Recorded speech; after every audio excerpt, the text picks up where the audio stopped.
Good evening, everyone, and welcome to another episode of the Hammer Guy Plays. So, surprisingly, I'm actually not as late this time. So, anyway, uh, so it's Black Friday. Well, technically, it's for the rest of the world. It's probably not Black Friday. It's probably still Black Friday, but in my case, it's like 1 hour until tomorrow. So, yeah. Anyway, that doesn't matter right now. Holy fudge cake! Voice jumps. My own voice jump scare. What the heck? Anyway, um, excuse me. Uh, yeah. So we're gonna be starting in hopefully 4 minutes. So I'm gonna basically speed run my announcement on my other uh social platforms, and hopefully uh yeah I'll be back. Okay.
That was an interesting speed run. Also, I think my air conditioning is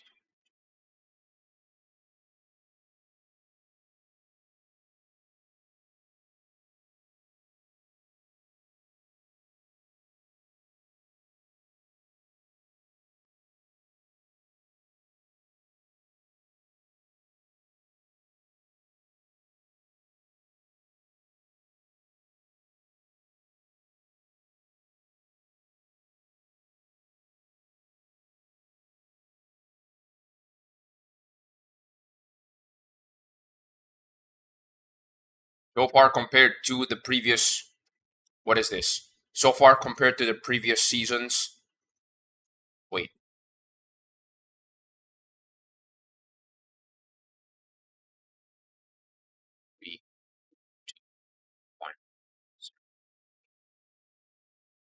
22 seconds. Holy crap. 22-second delay. Dang. So, anyway,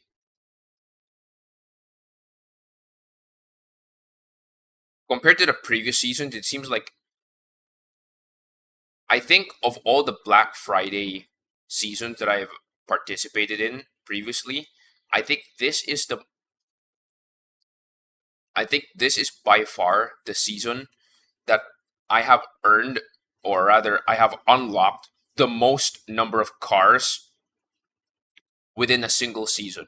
Because more often than not, I usually target like one new car for me to unlock, and then maybe I aim for at least two or three every season.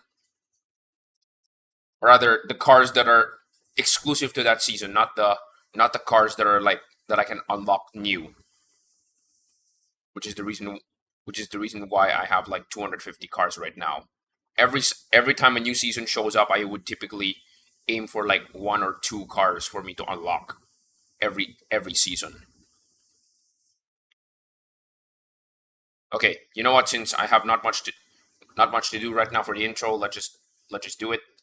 Okay, so welcome everyone to another episode of the Hammer Guy Plays. Tonight we're gonna be playing some Asphalt Legends. So yeah, that's a very interesting. That is a very interesting.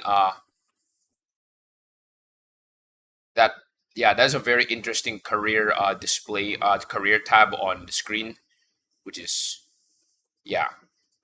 For those people who are subscribed to me and you guys probably seen my community posts, you definitely know what that car is, or rather, you definitely know what that is.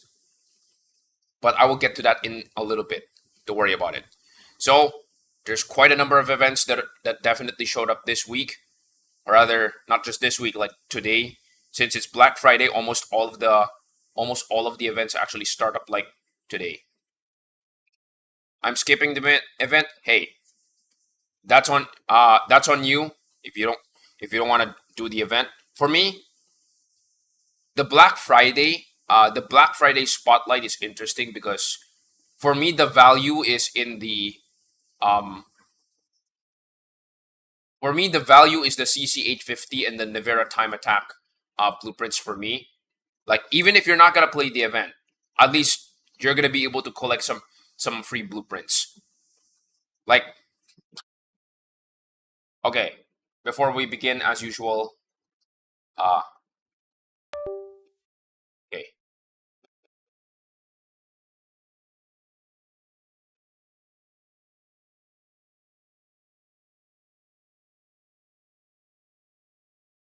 okay. Um, where is the timer? So as usual, I'm gonna be doing my usual timer. For my new subscribers, I'll explain to you what that is, and then uh, for my existing subscribers, you guys know what that is. So let's do it. So first of all, despite this serious amount of whaling that I have reduced my token count all the way to 3,000 tokens, and only 3,000 tokens remaining before I was able to somehow get my tokens back. And because of that, I was successful. My most recent multiplayer rewards, because of this total of 17 reward Legend League rewards, I was able to collect 6 blueprints. I was only expecting 1 drop. Like I only needed 1 drop, and then I would use the Black Friday SE to actually collect the remaining blueprints. But instead, the multiplayer packs gave me the remaining 6 that I needed to max the Nevera, and because of that, of course, I was able to do Burst of Speed number 4, Burst of Speed Black Friday number 4, and I was able to get the key for the Nevera, and that's the reason why I have the Nevera blue. That's the reason why I do have the Nevera. So R.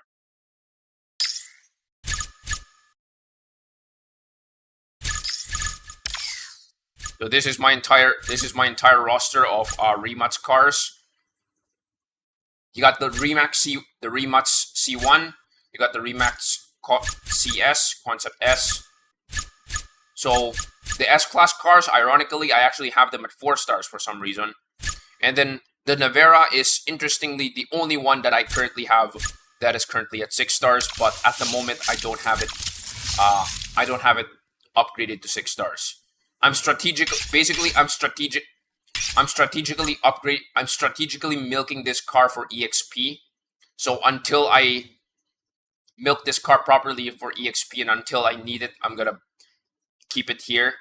But for now, I'm not gonna max it out. Here's the thing. This is the thing about the event.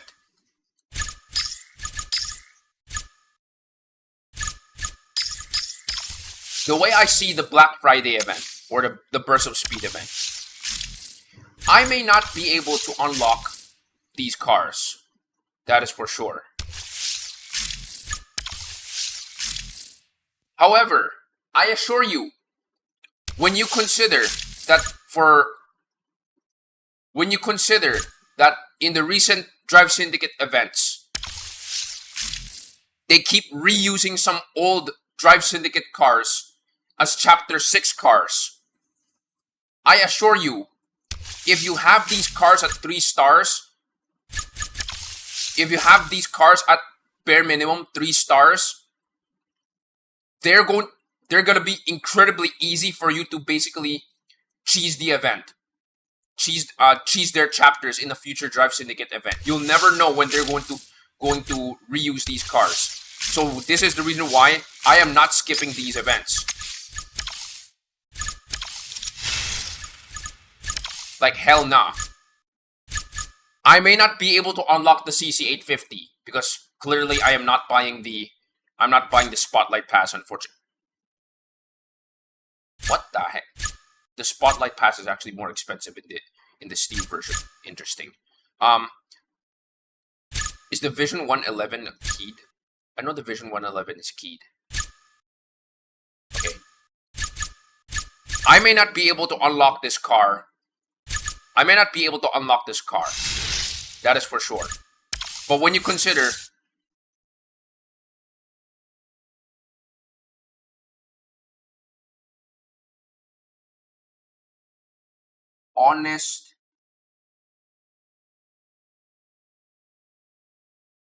honestility, I have to do a double tick on your name. Hello, welcome to the stream.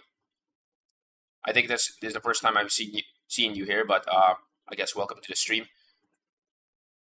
I may not be able to unlock every car on this event, and for me, that's completely fine.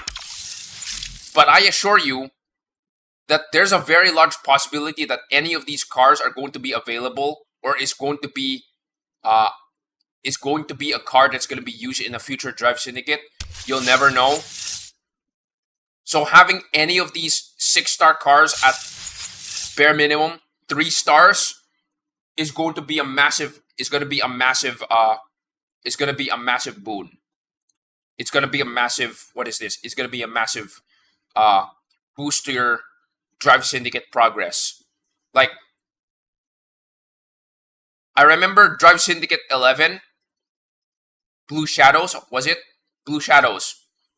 That's the one with the striker from Korean Spring. That was like the first time I've actually reached... Yeah, that was like the first time I've reached Chapter 6 of a Drive Syndicate, like, ever. And the fact that, of course, I have the Rimac Nevera, and I said that is my first ever Drive Syndicate, the first Drive Syndicate card that I've ever unlocked, that actually tells you that I've been playing Drive Syndicate ever since the first one, the Jesco, and I did not unlock anything, or at least any Drive Syndicate cars, like any chapters. I wasn't able to unlock any of those. So for the key cars, even if you haven't, like, look at the Rimac Nevera. The Rimac Nevera was featured in a total of 3 events this year, including this one. So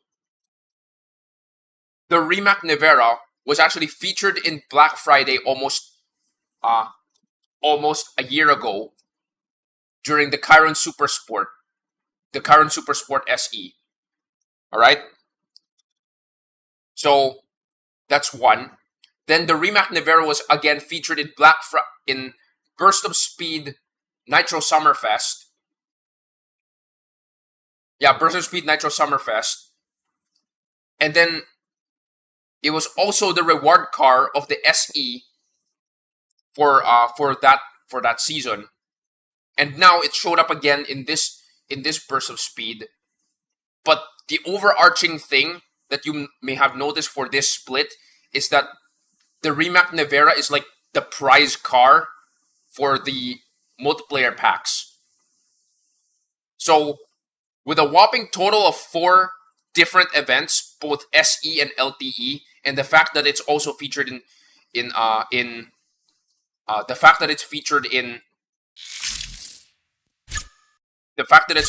multiplayer drops was actually the reason why I'm able to get the Nevera. Like, I wasn't able to get the Nevera in just one go. It was a very, very slow build up over time.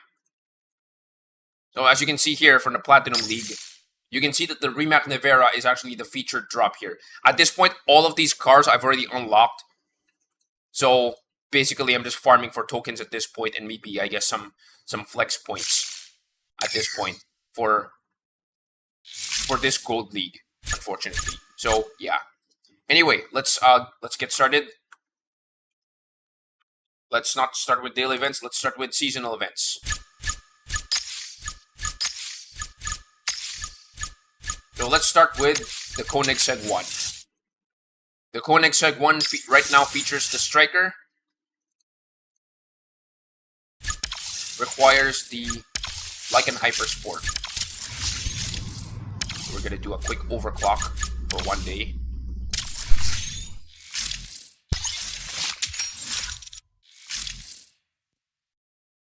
Don't worry, guys. I do have like 1 extra refill that I can make use of.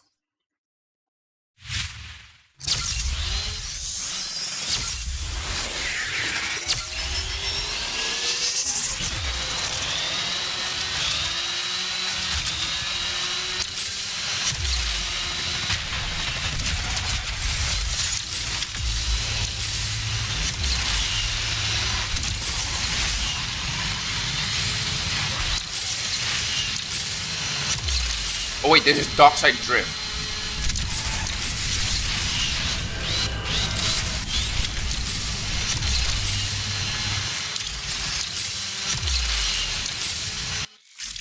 Hi Kim D, hello, thank you for joining in.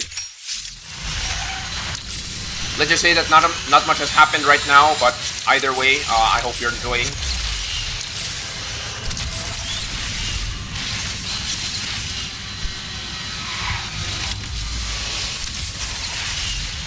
I think so far so good. I think of all the Black Friday cars, of all of the Burst of Speed events that I have participated in the past, I think this is the first ever Burst of Speed event where I unlocked more than 1 car. Okay, that nearly killed me. I have unlocked more than 1 car, because usually I unlock like 1 car. Just 1 car, usually. But instead, I unlocked more than 1 car. But this is also the first time that I've unlocked a key car, which is something that's usually unheard of for me. Now, this is not the first time that I've maxed out a car, because in this case, in the most recent Burst of Speed, the one in Nitro Summerfest a few months ago, I think that is the first time that I have straight up maxed out the car. Yeah. So we got the Koenigsegg 1. Oh yeah, I forgot. So wait, this is my unlock list right now. So you can see this in my... So we got the Pininfarina B95 from the special event that happened like 2 weeks ago. Actually, I unlocked like a week ago. We got the Lotus Emiya, which is part of my what is this? My Legend Pass. The Zinger 21C. You guys can definitely check that out last week, because I unlocked this car live on stream by whaling quite a lot. I didn't like whale too much, but then again, I whaled a significant amount of tokens that allowed me to unlock the 21C. I was not hoping to unlock the LC750, the Plethora, but I unlocked it anyway. It seems like from my community post, it seems like I unlocked the Koenigsegg 1 day earlier than everyone else, it seems, because I do have the Legend Pass for some reason. And the Rimac Nevera, I unlocked it like yesterday, when the multiplayer ended for this season. So to explain, let me clarify things. The reason why I had an extra 4 blueprints, the reason why I had 4 extra blueprints for the Koenigsegg 1 is actually because of this. I looked around. Okay, you can see here that the Koenigsegg 1 blueprints are actually going to be given at tier 20. Alright? But I didn't even reach this tier yet. So why did I get 4 blueprints? 4 extra blueprints. The reason is because I looked around and it doesn't seem obvious. Until I looked at this one. This is the Black Friday pack, which includes all of the cars, or at least most of the cars that are featured for this season. You got the CC850, which is part of the Spotlight, the Koenigsegg 1, which is the main SE, or rather the second SE. The B95, which is part of this SE, which is the first SE. The Huayra BC, which is part of the car hunt for this, the first car hunt for this season. The BMW Hybrid V8, which is the existing Grand Prix right now. The AMG Black, which is, I already forgot. I think it's the Unleashed car. I think it's the Unleashed. Yeah. And then the AF8 Falcon. The Arash AF8, which is part of the, what is this? The Arash AF8, which is part of a key hunt that's happening right now. It seems like, according to most people, I was super, super, super lucky that I was able to hit this one, and I kind of forgot.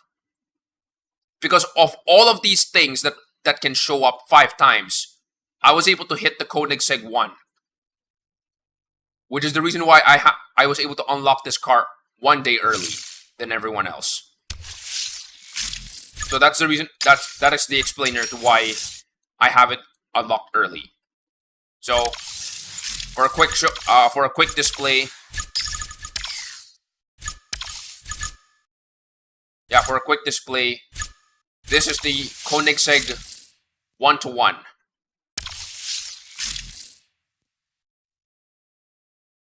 Yeah, that's what it looks like. Which, when you think about it, the Koenigsegg 1 is basically, when you look at the Agera RS and the Koenigsegg 1 side by side, they look very, very similar. Like, strikingly similar. Like, they're almost twin brothers. I mean, in its DNA, the Koenigsegg 1, at its heart, is basically a Koenigsegg Agera. Of course, with some serious modifications, because the entire deal about this is that the amount of horsepower that it has is almost 1-to-1 with its body weight, which is approximately 1,340 kilograms, and the amount of horsepower that it generates is also it's very close to a megawatt, which is also very interesting. So 1 megawatt of horsepower. Yeah, 1 megawatt of horsepower, and then 1,340 kilograms. So that's supposedly 1-to-1-to-1. That's the entire deal about this car. All right, so back to business, I guess.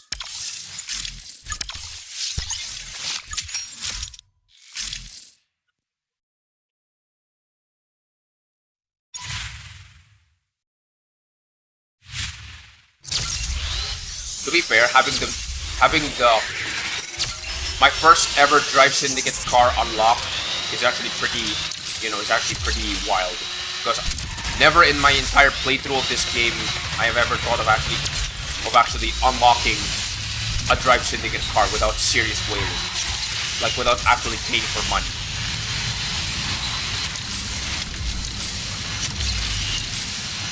But I guess here I am. I definitely hope to complete a Drive Syndicate one day without some serious wailing. Without real money wailing. I mean, wailing within... I mean, technically speaking, you can wail on this game using the game's in-game credits. Technically speaking. I mean, you earned it. But then there's also... Dang it. But of course, there's also real money whaling.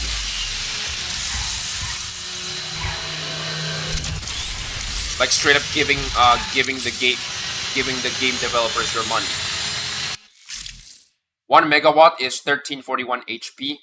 The car is 1360 HP. So it's basically it's more than 1 megawatt of power. Yeah.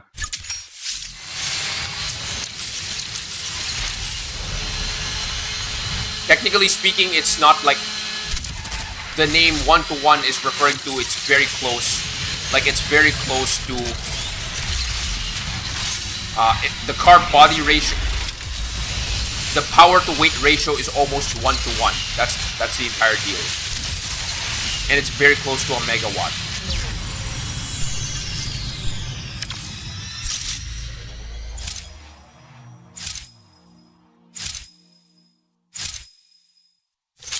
I mean, technically, when you think about it, an ultra-wide monitor is not 21:9.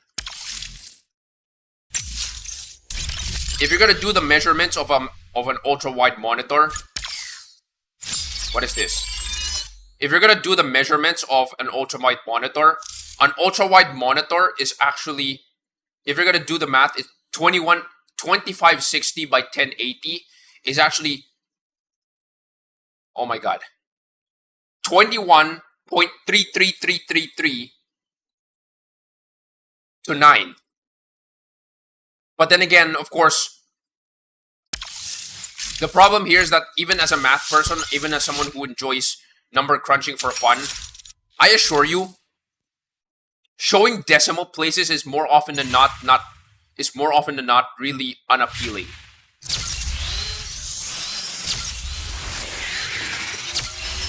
This is the reason why that when you're trying to do like, you know, garage farming, when 3 stars 1-to-1, I am not sure. According to the special events calculator that Asphalt provided on their Discord, it seems like I'm gonna be able to unlock the I'm gonna have the 1-to-1 at to make it simple, I just call it the Koenigsegg 1.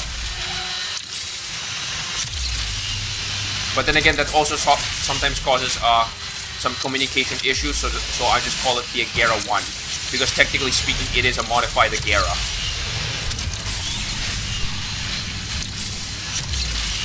So, what was I saying?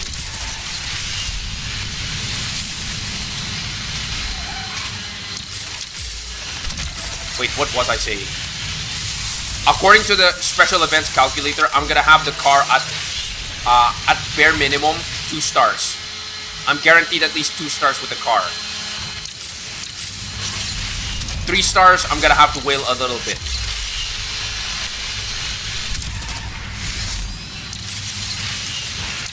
Dang it.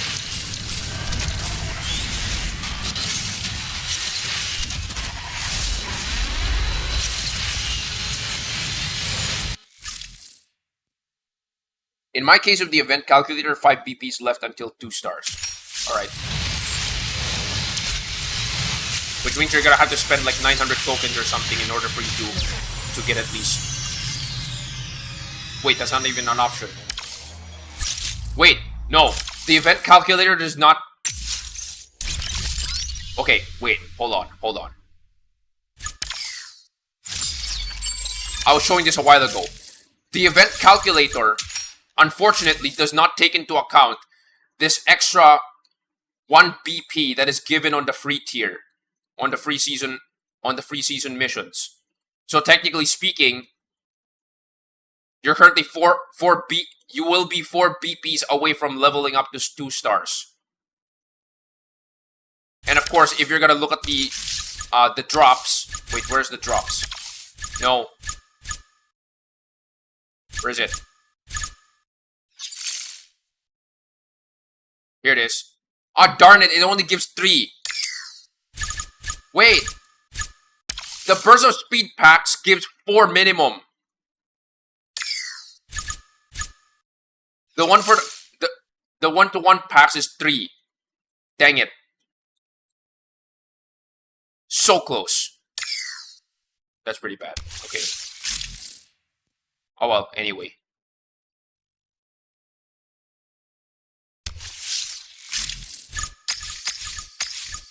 I mean, hey. I would strongly suggest that you actually upgrade it to 2 stars. Because even if you're not going to upgrade the car's actual performance to 2 stars, hey, it's free EXP. That's the reason why I have this is the reason why my garage level is at level 56. Yes.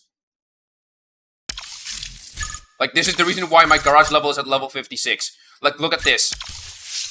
My Rimac Concept S is effectively stage 8, which means this is 3-star performance, but I don't want to upgrade it to 4 stars. because I know that if you upgrade it to 4 stars, it's not gonna be very efficient. You're just throwing away a ton of credits, and you're not even gonna get like enough. You're not even gonna get like enough rare blueprints in order for you to offset the lack of EXP that you're going to gain.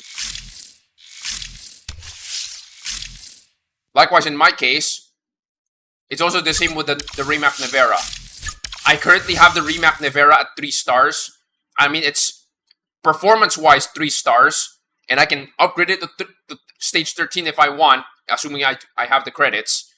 But I decided not to do that yet. I'm gonna max out its part upgrades first, and then I'm gonna start crawling my way to 6 stars slowly. This strategic planning of your upgrades is actually very, very much key to upgrading your garage level, because remember, not everybody has mountains of credits for you to just throw around in order for you to upgrade S-class cars. Yeah. Exactly. That's the reason why I'm writing the guide on how to strategically farm your EXP. Because you have to understand, there are people who play this game like 10 hours a day, and then there are people who play this game for like 4 hours a day, which is kind of where I am at. And then there's people who play this game for like 2 hours a day. And if you want to get your garage level, and if you want to get to a higher garage level quickly, and maybe you're the kind of person who's like 100,000 EXP away from leveling up, and you have like a very, very small pool of credits for you to go, then yeah.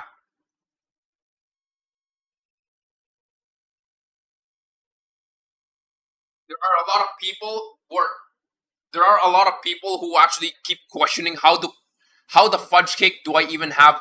Am I at level 56 and I only have 250 cars? I know for quite a lot of you who's like at level 18, level 17, level 16, 250 cars is a lot. But there are quite a lot of people who are like level 30 and they have like 200 cars. And I actually encountered someone on the Discord server. They said they're at level 40 and they have like 280 cars. So they think like I'm some kind of weird. They think like I'm some kind of weird hack. Which in a sense I kind of am when I'm trying to write that guide. Since the EXP numbers is not exactly public for some reason. Anyway.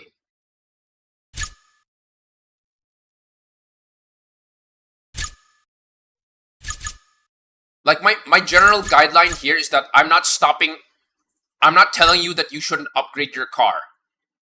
Because if you need it for competitive reasons, that's completely fine. Yeah.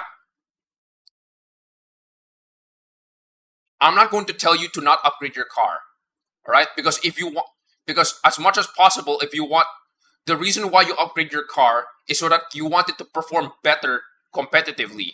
Whether it's for multiplayer or you want to, well, technically speaking, climbing the leaderboard in time attacking the leaderboard is technically considered multiplayer.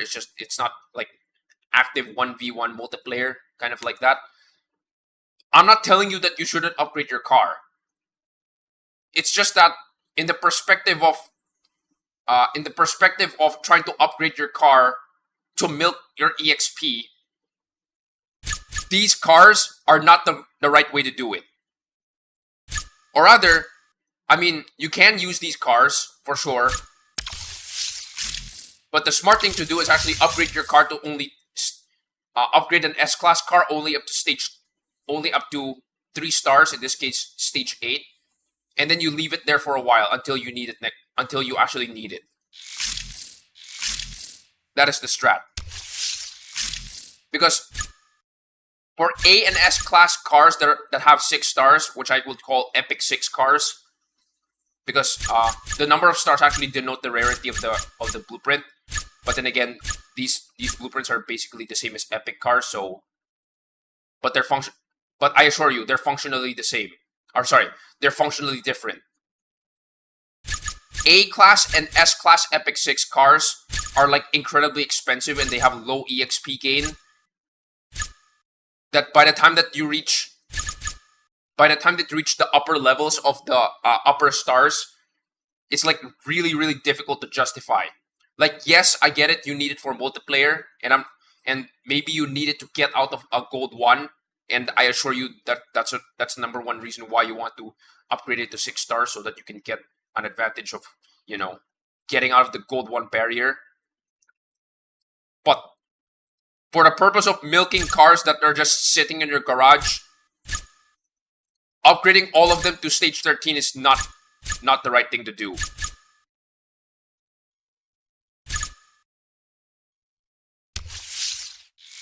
So yeah, that's the reason why I'm writing that guide. And the more I don't, and strangely enough, the more I don't work on the guide, or rather, the more I don't work on the video and keep writing on the guide, it seems like I'm discovering more and more strats. Like knowing the, what is this? Knowing the data is one thing, but then again, knowing the strats on how to upgrade your car for EXP is also another. Especially with these incredibly inefficient EXP cars.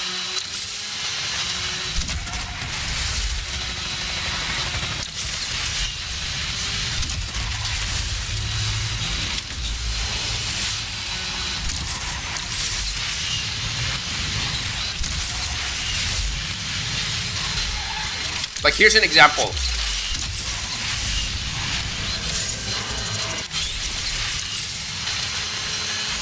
It takes approximately 27 million. What is this? It takes approximately 27 million credits in order for you to upgrade an S-Class Epic 6 car all the way to stage 13 with stage upgrades only. And it earns you approximately 277,000 EXP. Okay? Yeah, it's like upgrade the necessary one for MP1. Yes. It earns you 277,000 EXP, give or take. But do you know what else earns you 277,000 EXP? Upgrading 2 B-Epic cars. And by B-Epic, I mean like B-Class 5-star cars. If you upgrade all of their stage upgrades to stage 12, rather, 2 of these cars, they earn you 280,000, and they only cost 12 million credits. Yeah. Insane, right? Now, for 27 million credits, what can you buy?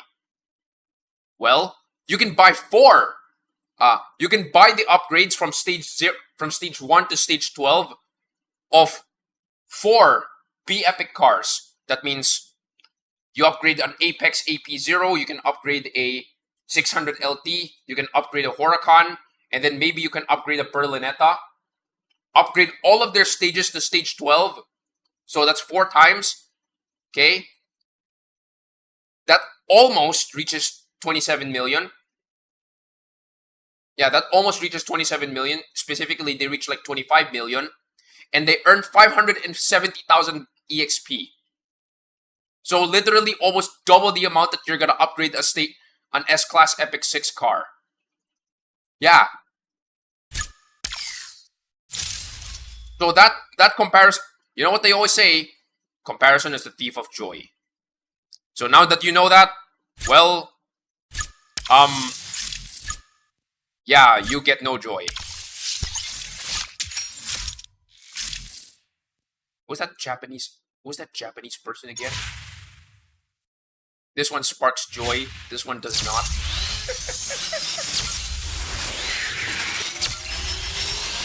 you guys would be surprised how much mean words are Japanese people, especially when they're really good at remixing content.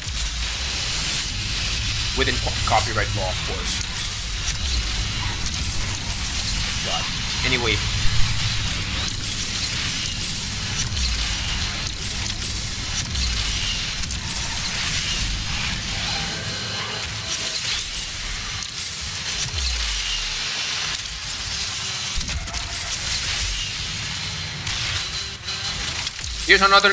Here's another weird discovery.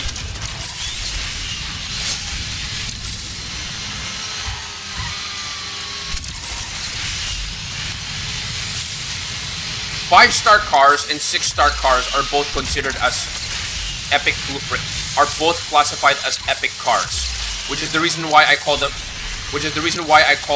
six-star cars as epic 6, because they're basically epic cars with an extra star, right? But why does the game call it epic when they're technically not? It's very simple. The major difference between 5-star and 6-star cars is stage 13. That's it.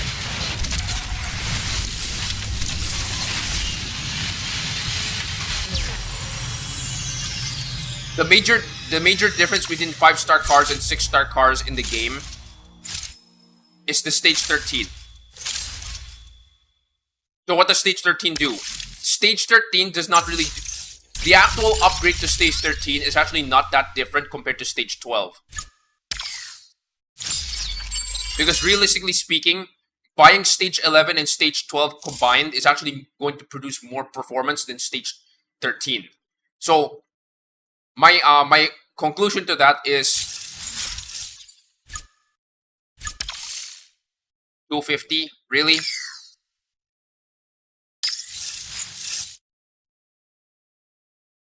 On. Darn.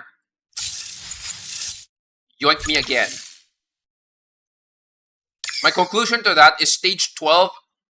My conclusion to that is that most cars usually peak. Their performance would usually peak with stage upgrades at stage 12 and only at stage 12.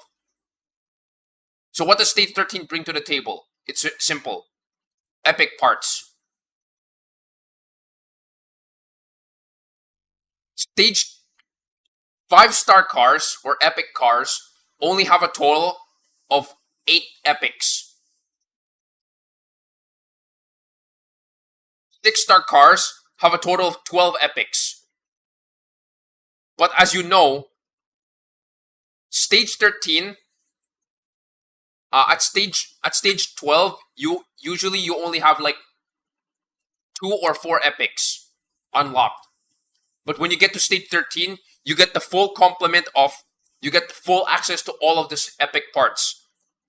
And the total amount of epic parts that you're going to apply on that car is going to basically,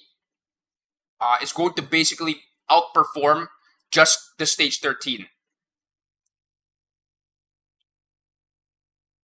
So, I'm not telling you that you shouldn't upgrade your car to stage 13. Just know that if you don't have a bucket of epics, buying the stage 13 is not going to be very worth it. Yes. Yes, correct. Simply, like, for many people, for many players who are at least 2 years old at playing this game, many people probably got their hands on the Speedtail via the Starway. Starway does not... Reminder that Starway does not give epics.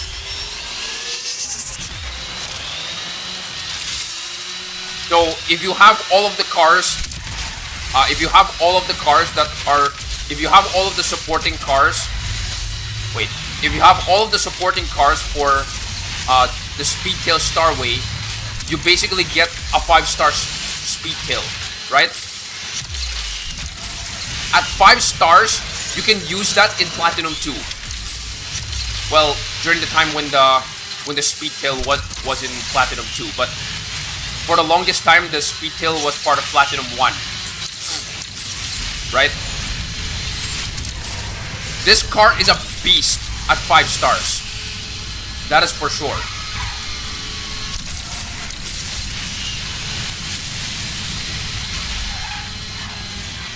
The Speedtail is a beast at 5 stars. So when I finally got my hands on 6 stars, it didn't feel any difference. But again, that's because I don't have like a bucket of epics ready to go to upgrade it. So every time I see a Speedtail epic in the Legend store, I immediately buy it.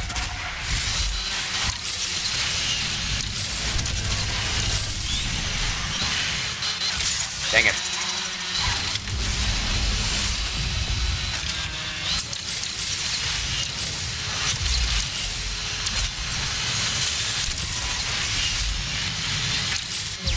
Okay.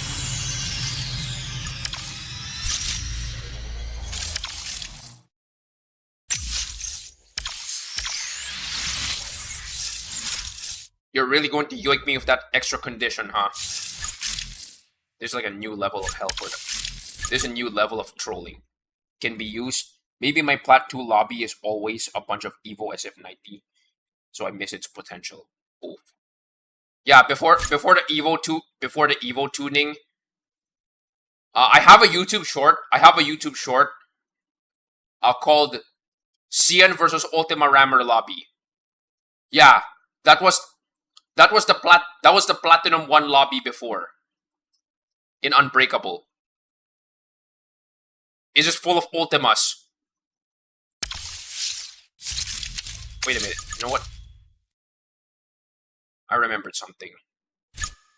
CSL.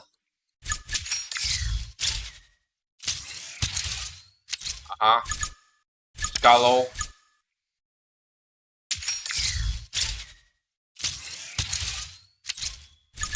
Porsche Carrera.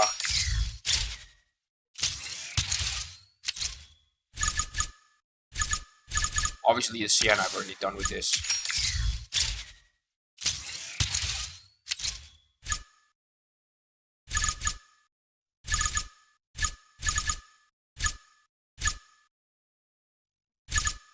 GTR Nismo?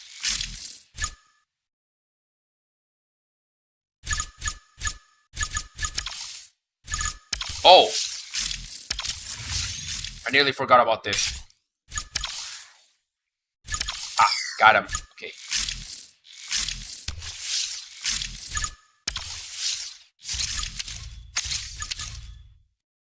So, if you're gonna ask, so if your epic stash doesn't look like this, okay? If your epic stash don't look like, I never sell the last epic for collection purposes. Interesting. If your epic stash doesn't look like this when you upgrade to stage 13, don't upgrade to stage 13. All right? Like, how much is stage 13 for S class? 2.2 million? Then how much is like the entire stack of epics for that performance class? 2 million.16? That's a whopping 4 million just to upgrade that one, just to get the full potential of that performance stat. All right?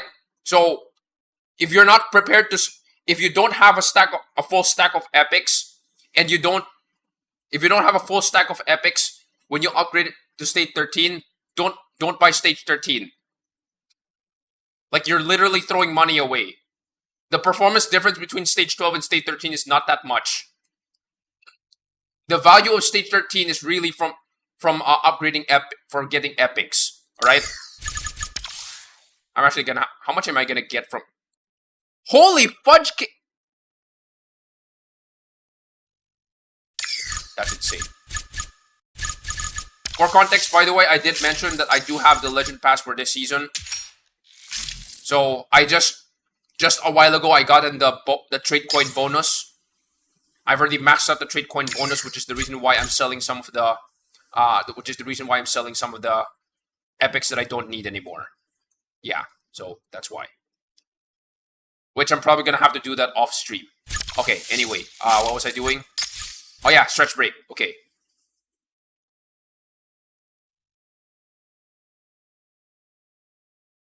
Okay, so let me check a few things. Let me check something first. No,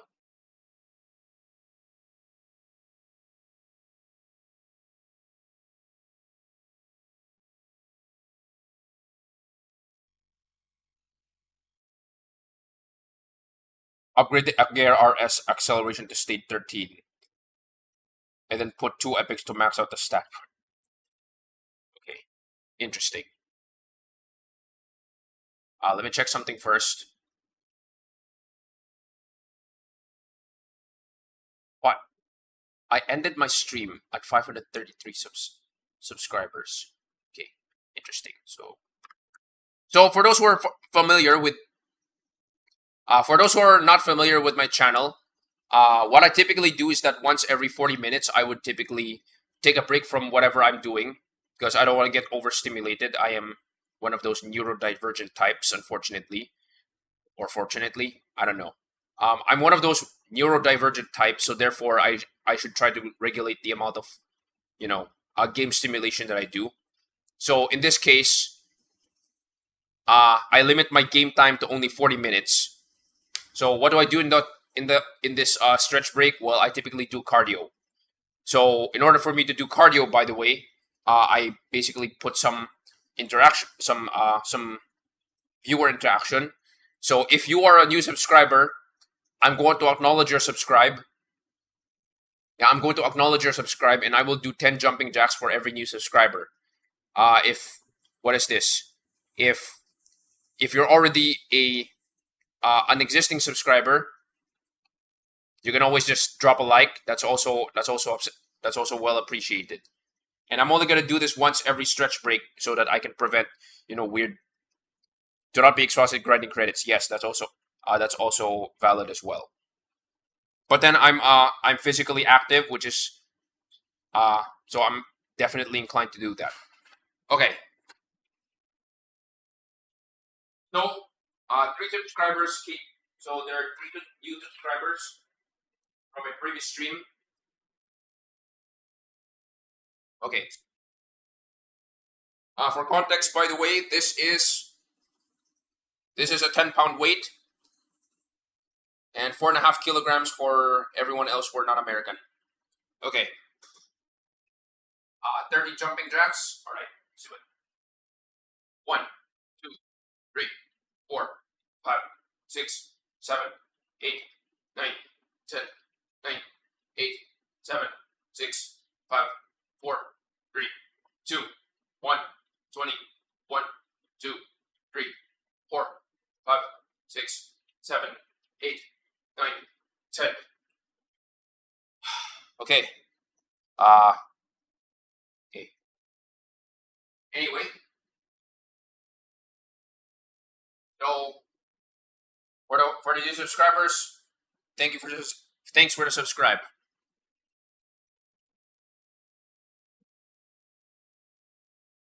Curiously, I actually use both.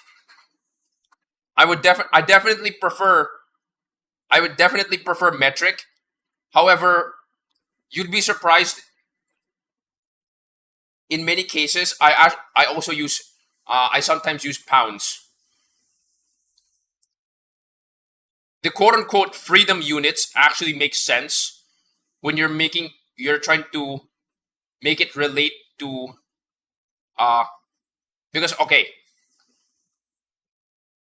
I'm not sure what pounds is based on. However,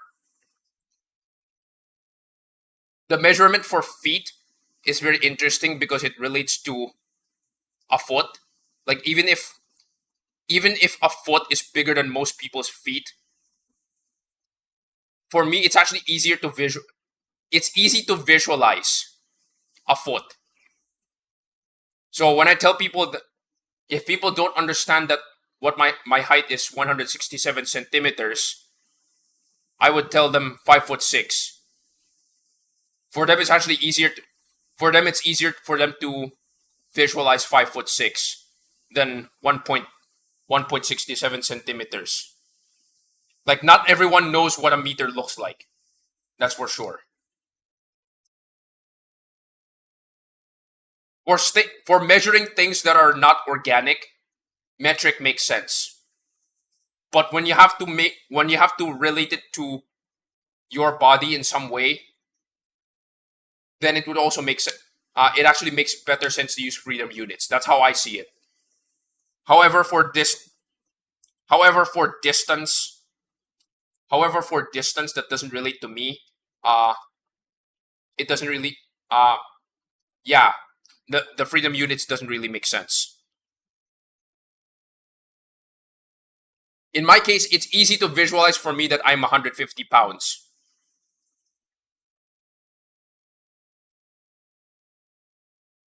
In my case.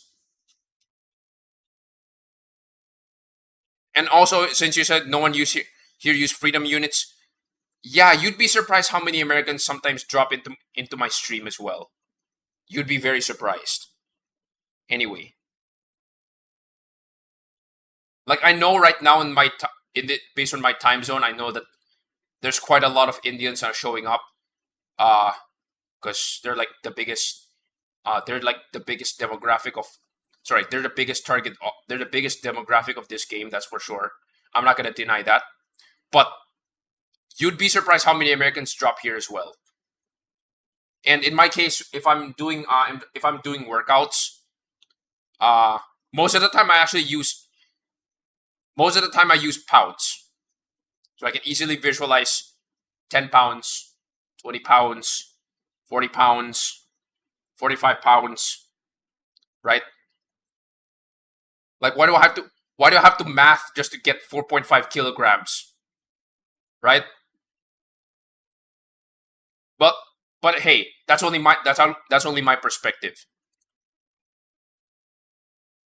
The way I see it, I guess you do you. All right, so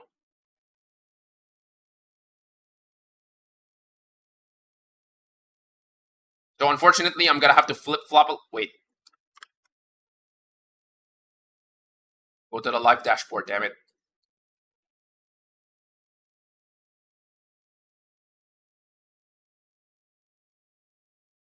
Okay. So for now, I might have to flip flop a little bit. Less than 8 countries use freedom units for measuring things. Yeah, it makes sense. In my case, it's just a personal preference. So that's the gist of it. If I have to compare it to myself, what is this? If I have to compare the measurement to myself, using freedom units makes sense. But if it's like inorganic, or how it relates to me is not really important, then most of the time I default to metric.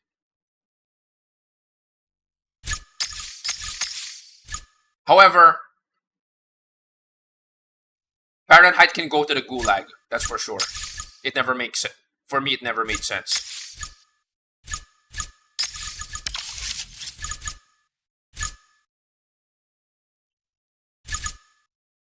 Like for some people, in some parts of the world, some people may say 27 degrees is like hot. That's for sure. Yeah, 27. Some people in some parts of the world, they're gonna say 27 degrees is hot. For me, that's pretty cold. So when I convert my climate's temperature to Fahrenheit, it's like, holy fudge cake, 90 degrees Fahrenheit, that's hot. In which case, I'm like, for me, that's not that hot.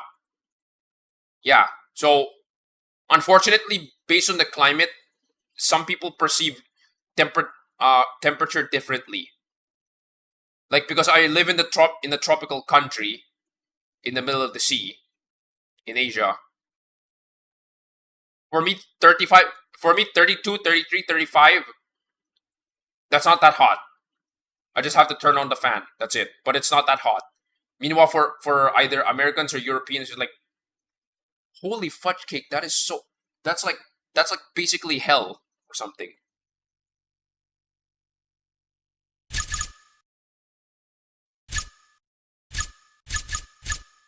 And some people, when it comes to measuring temperatures as well, some people who are like, if you're gonna look at any American-based reviewer on computer hardware, if they're measuring temperatures, they agree. Fahrenheit doesn't make sense for anything that's not organic. If you're measuring, for example, if you're measuring CPU temperature, yeah, you're comparing it to a glass of to how soon a glass of water is going to boil. It's easy to visualize that 100 degrees C is like super, super hot. Because again, that's when water is going to boil. But if you're going to be using Fahrenheit for like component temperatures, what are you doing? Like, it makes sense for Americans to use Fahrenheit because it's easy to visualize for them.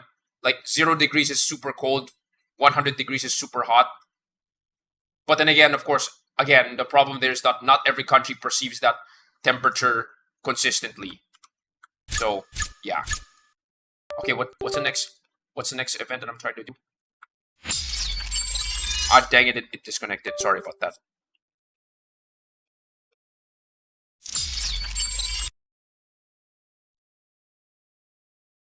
Like, again, for a lot of people, not every country perceives temperature the same on their skin. But for anything that's not organic, well, of course, C is like degrees. It's like, oh, sorry, Celsius is like not even a argument.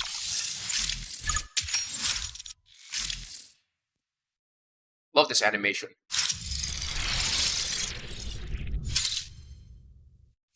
I love that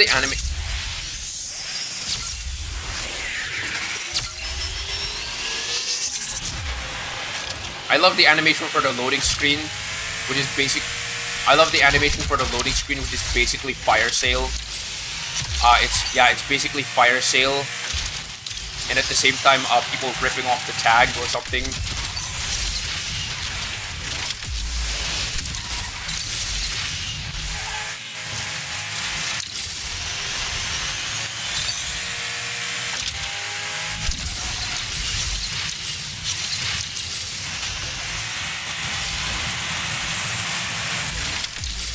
Come on.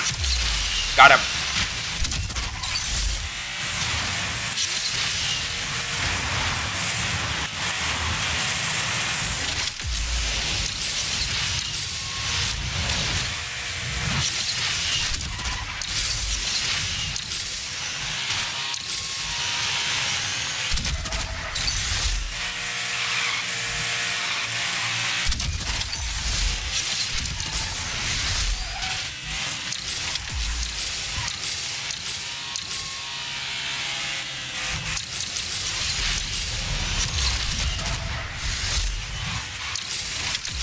You know, here's something very interesting about the CC850.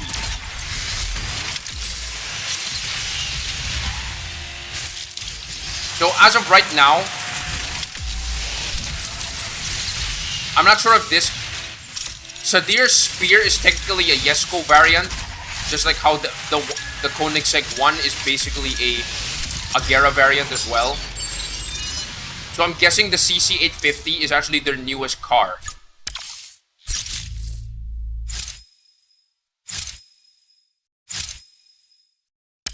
Or is it? Is it? Like, is the CC850 their newest car? When you consider that, so when you consider that the Agera 1 is when you consider that the 1-to-1 is basically an Agera, a modified Agera, right?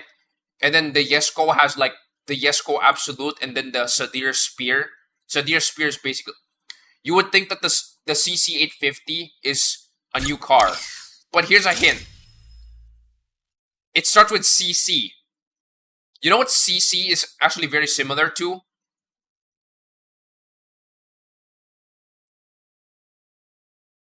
Their most popular car is the CCXR, and that is a variant of the CCX, right?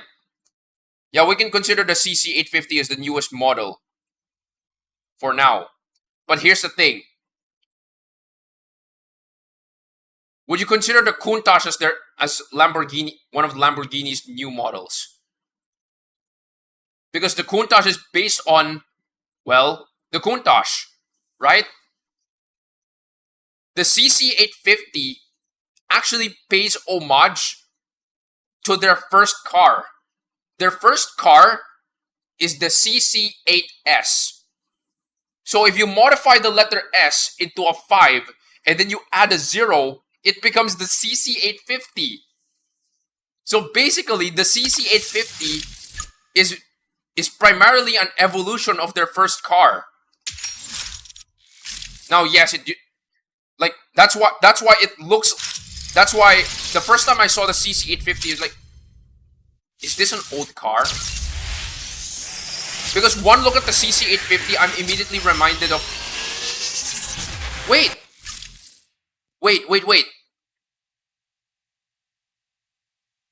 I didn't unlock the new stage. Is this a different stage?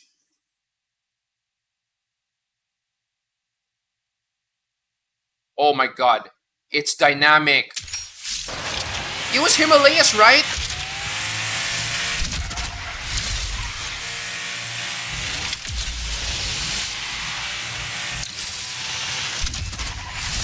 It was Himalayas a while ago.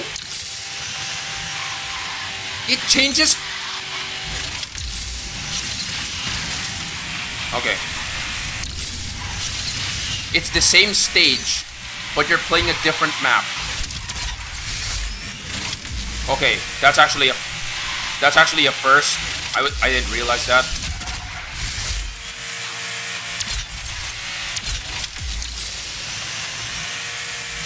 So wait, what was I saying? Yeah, okay. When I saw the CC850, I was thinking for some reason that this is like one of their older cars. That's the first time that I looked at it. But when I look deeper, yes, the CC850 is based on one of their older models, which is based on their which is based on one of the first cars that they made. But it's basically a brand new model. It pays homage to an old model, but it's an entirely new model.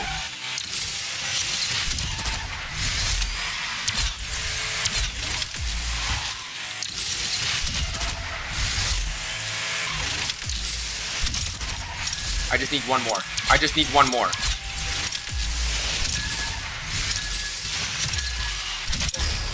Dang it. Oh, okay.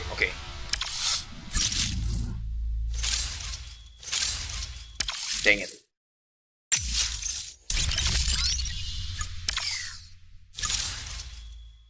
Oh, okay.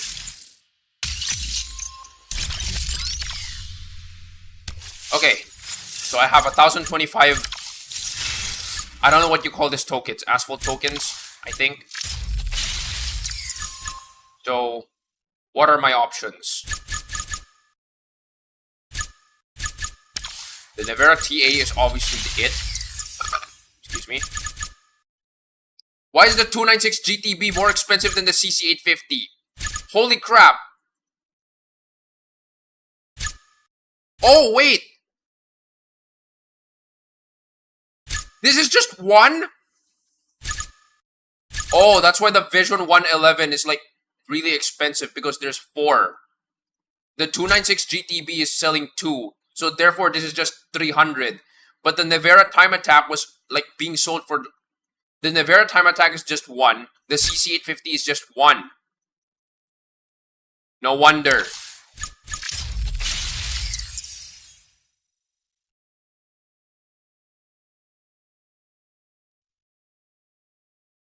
It's based on an old model.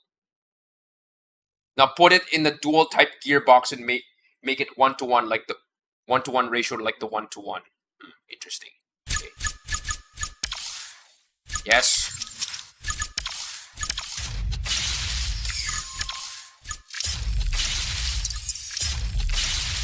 Okay. So there you go. That's the correct prices. The time attack is now 2. You're lucky to get 4 PPs in the 111, I know. But unfortunately, I was unable to get. I didn't have enough tokens for. I didn't have enough Asphalt tokens to buy that, so big yikes.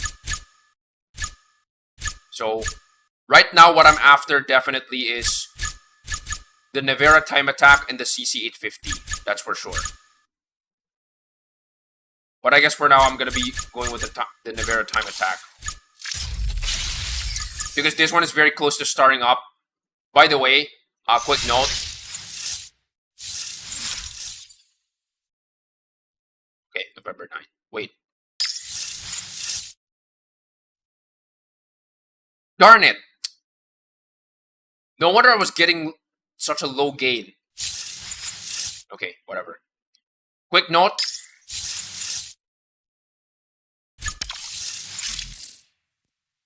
I do own the Nevera time attack. But it's not at max star. And the reason behind that is because almost a year ago, I bought the Black Friday pack. Sorry, the Black Friday Legend Pass, which gave this car for free, right? Did you refresh the shop? Unfortunately, yes. I cannot buy the Vision 111, so that's why. Okay.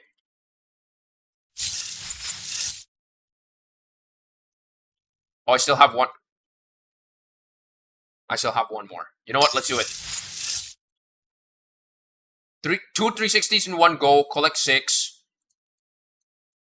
Drift perfect night. You know what? Let's do it. Just one more. Let's do it. And it reverted back to Himalayas. A while ago, it went to Rome. No, I did not miss the Nevera. I did not miss the Nevera hunt. The Nevera special hunt. The Legend Pass last year guarantees a 2-star. The Legend Pass last year guarantees a 2-star Nevera time attack.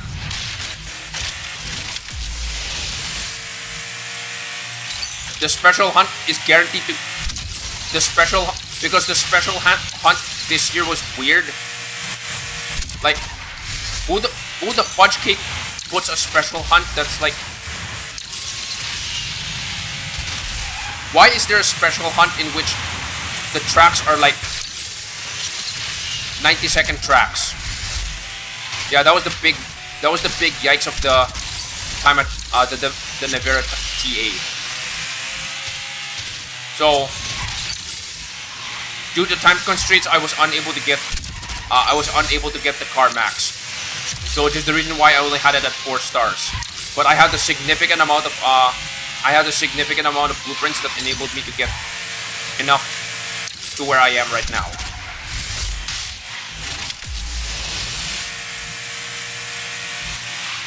Exactly.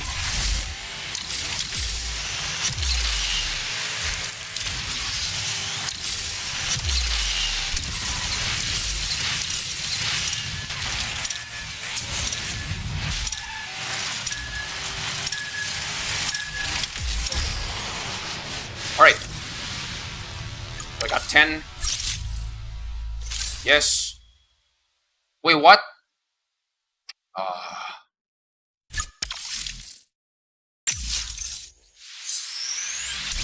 The epic rate of that hunt is the worst until now. Oh, got it. Okay, interesting. Alright. So, we're gonna stop the car hunts for now. Alright, we're gonna stop the spotlight for now and we're gonna do the Grand Prix. For context, by the way, I'm in tier 3, which gives me... If you're at 5th place, this X12 pack has a very reasonable chance. I'm not saying it's like a guaranteed chance, but a reasonable chance to drop the key. For context, I remember the RS1, I placed 5th position in tier 3, and I was still able to unlock the car. If you have at least X10, you have a reasonable chance to get the key. If it's like X5, don't even think about it. This is why at tier 5, if you hit 2nd position or worse, because there's like an alien driver who showed up. There's like an alien driver who sandbagged. If you get 2nd position, you have no chance of getting the key. In tier 4, if you hit 3rd position, there's a reasonable chance that you can get the key. In tier 3, you can drop up to 6th position. Or up to 4th position. Like if you want every chance that you can get, even if you end up with like two alien drivers. I grinded for 6 days. Oh damn. Okay. For 17 epics, included in the free epics. Interesting. You know, how many epics do I have for the 935? Just quick check.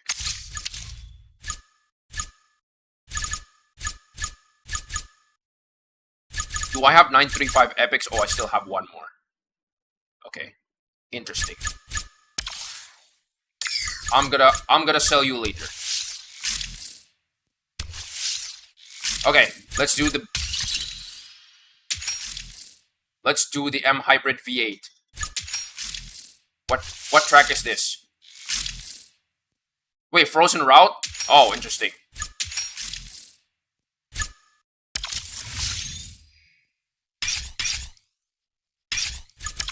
Is 50,000? Oh, there's only 50,000. That means. Oh yeah, this is a 5-star car. This is a B epic car. So this car's a mine. This is a farm. This car is a EXP gold mine. Let's do it. Frozen Route. Frozen Route, I think, is one of my favorite tracks. I think. Let's see if I can get it.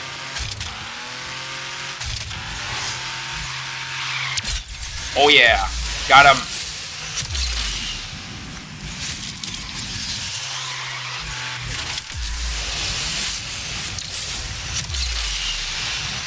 Full disclosure, I am not a time attacker. I'm not a really good time attacker in this game.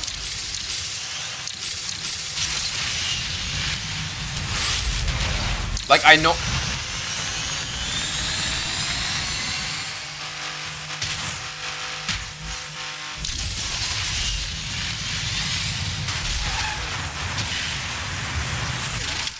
On.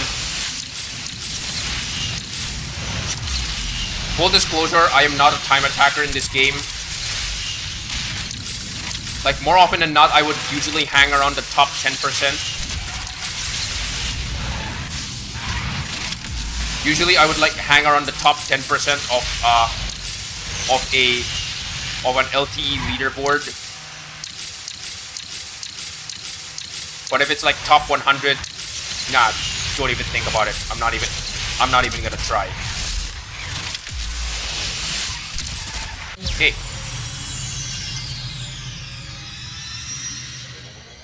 One minute 19. You cannot do less than 1 minute 27 with 1 star. Oh, interesting. 20 seconds nitro time, 1 minute 24, 1 minute 23. Okay.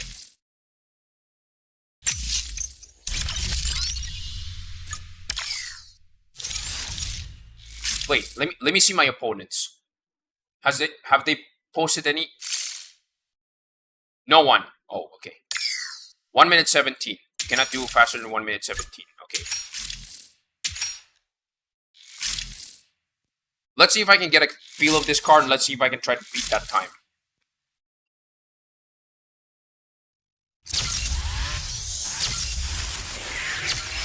That seems like if you're gonna ask me, that sounds like a reasonable challenge.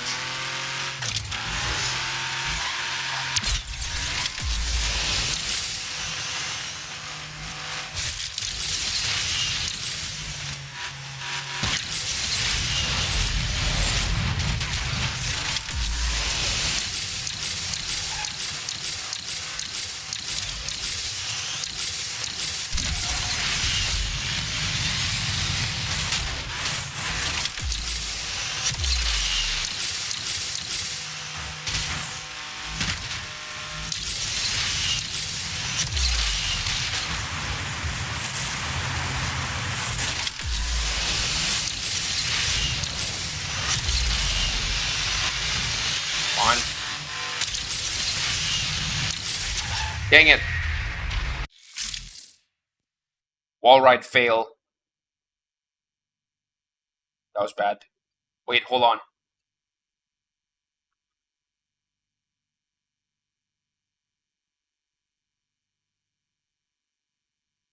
Is there something wrong with my internet? Hold on. Oh, it's just my phone. Okay, sorry about that. Sorry, my phone derped out.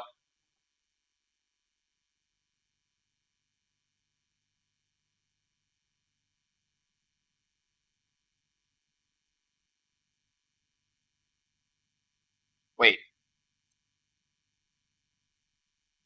I'm using my phone to monitor chat.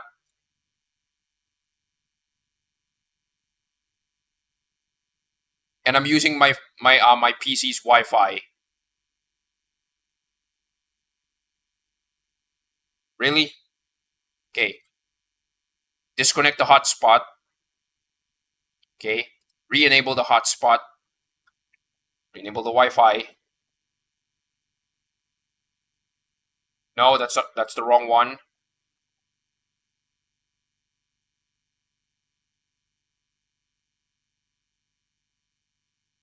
Yes.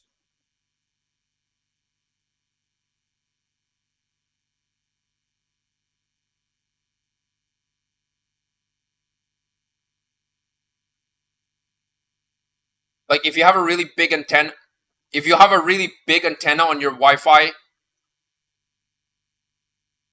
Okay, no, wait. Let me clarify. Let me clarify. You see this big thing here? This is the Wi-Fi antenna of my PC. All right? But I'm not using this Wi-Fi antenna for my PC to connect to the internet. No. If I put my phone here in front of me, my phone for some reason is getting the worst signal. Now, technically speaking, I can put my phone here right under the camera, but now if a chat shows up, I can't see it.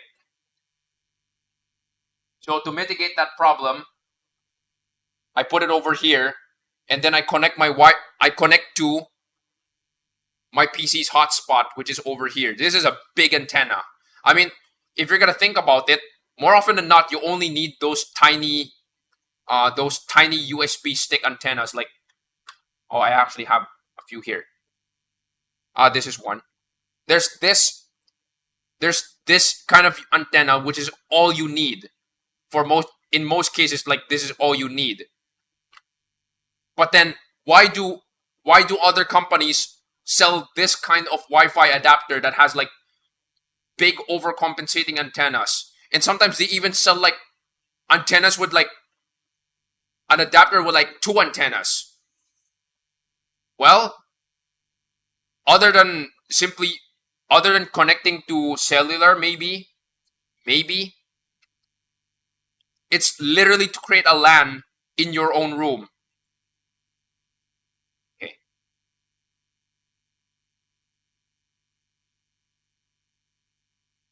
No, it's not to be clear, this antenna is not in, receiver mode. It's basically Wi-Fi, it's basically hotspot mode.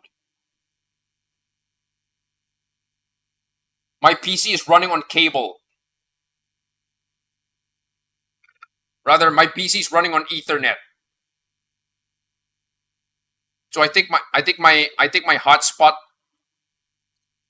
I think the hotspotting here is actually screwing up, which is the reason why.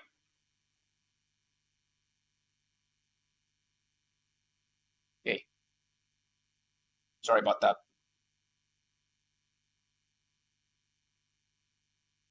Okay, fine. You don't want to cooperate? Fine. Let's just use the regular Wi-Fi.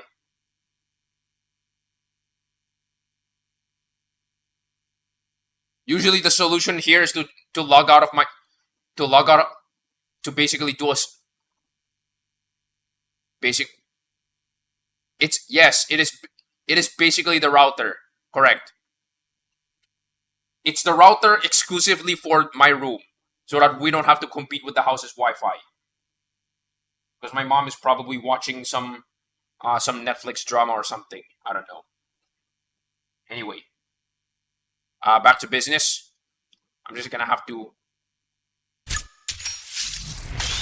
So basically, I bombed there.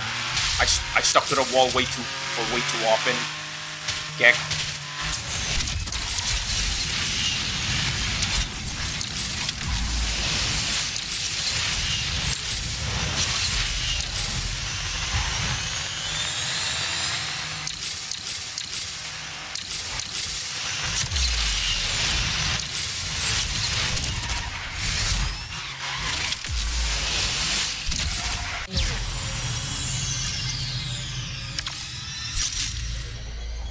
Well, it's not always.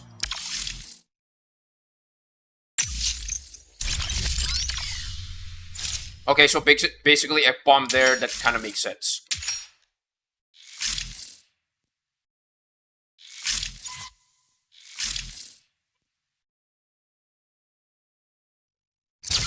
Let's see.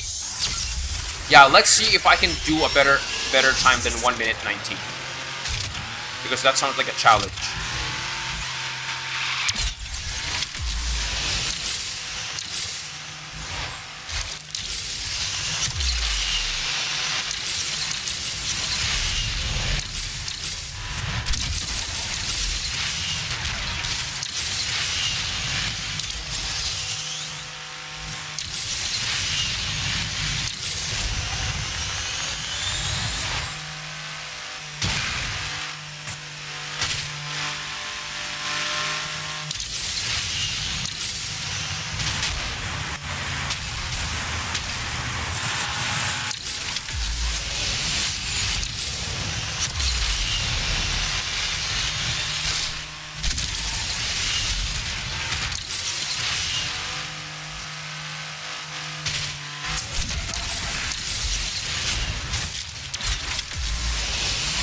That stupid sideways cartwheel, my god.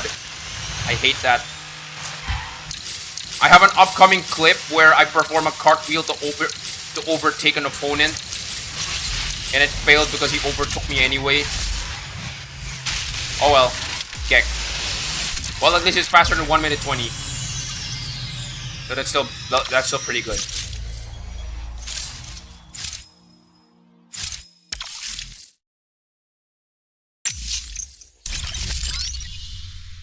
Oh, that's a lot. That is a lot of credits.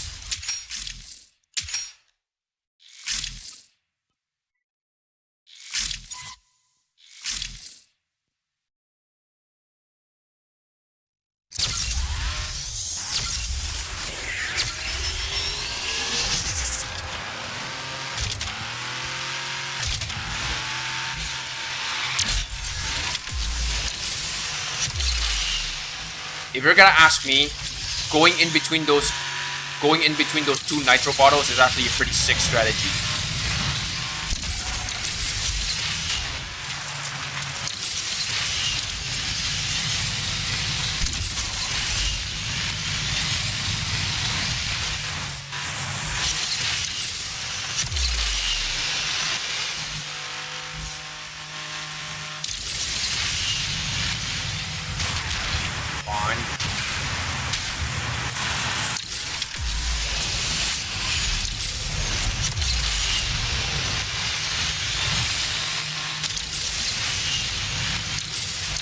Okay, got it.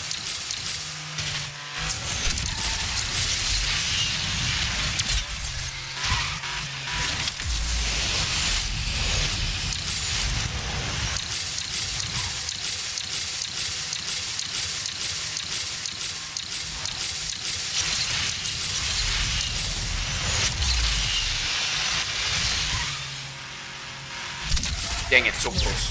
Oh well. I'm around 18 to 19. Okay. Yeah, 19 seems to be normal for me. And of course.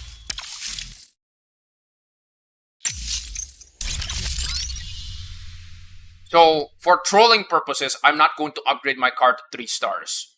Sorry, I'm not going to upgrade the car to 2 stars because as of right now, if you're going to look at the shop, no. If you're gonna look at the shop item, there's a relay for the M Hybrid V8. If you buy 2 of these, I can rocket my car to 2 stars immediately. But I'm not gonna do that yet. For trolling purposes, I'm expecting them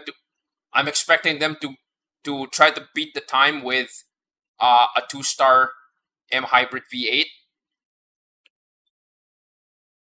And then I'm gonna come in there and try to do 1 star with OC. That's gonna be like super trolly. Okay. So I guess for now I'm done with What is this? For now, I'm done with Grand Prix. Let's do some Gauntlet. I'm gonna do like just 3 races.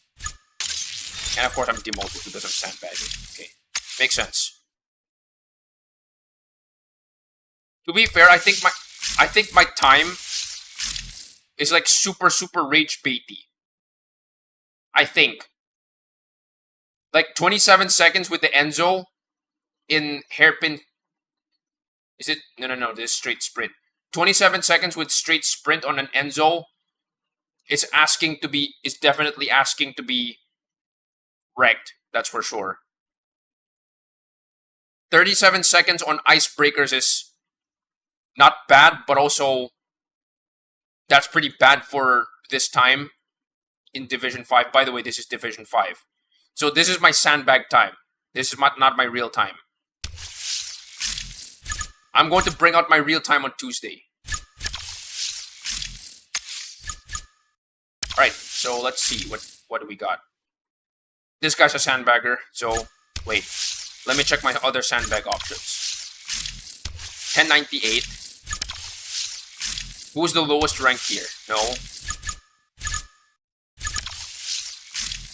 No. This guy looks beatable. Yeah, this guy looks beatable, but I'm not gonna do him yet. No. Apex Racers. I'm finding the lowest one. Okay, I think, you know what? This guy's the lowest one for sure.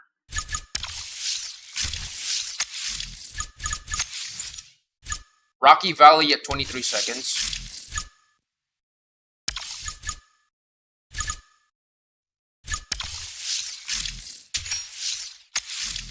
Is this guy... This guy's lower ranked than me. Railroad Bustle at 17 seconds is insane. And of course he's using the Ferrari nuke.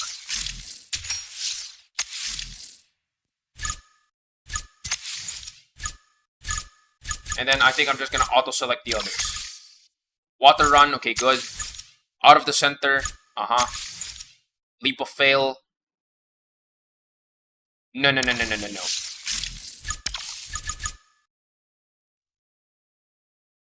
Alright. Well, time for you to get wrecked.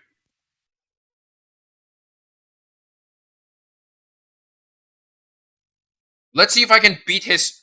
I want to see if I can beat his Bugatti and SF90.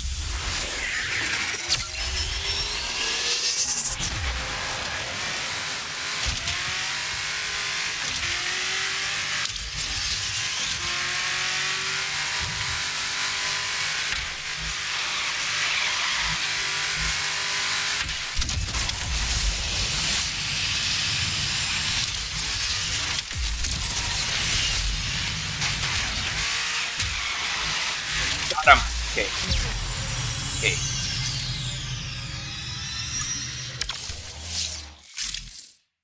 They remembered approximately last year.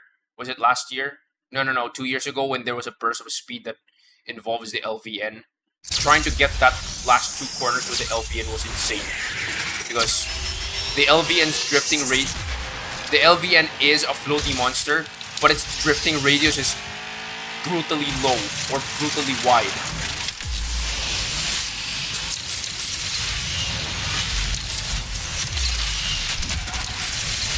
Got him! Got the Bugatti Tornado. Sorry, Chiron Tornado. Alright. All I need to do is beat this time. And then we're done. But I feel like that's gonna be a challenge because 17 seconds. 16 is not possible for me. I definitely wish it was.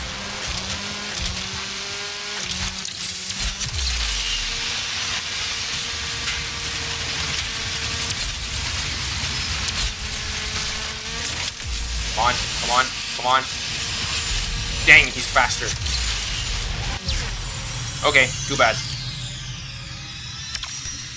Right, all I need is one more race. out of the center is a very top speed focused track.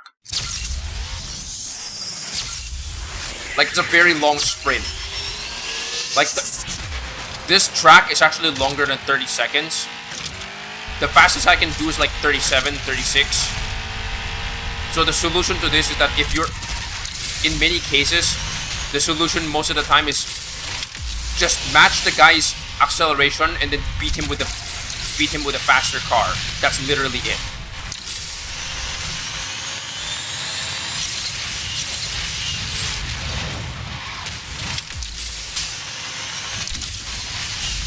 The amount of times that I beat opponents using the Regera, and at least in the Discord server, in the Gauntlet channel, people always keep telling me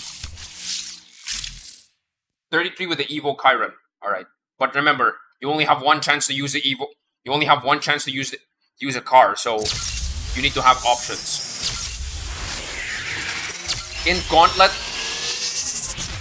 yeah, in the Gauntlet channel in the Discord server, people always keep asking, why do you use the Regera? Why the heck do you use the Regera in Gauntlet? Look, for top speed oriented tracks, it is an option. Like, it's like, you might say, don't you have a Venom?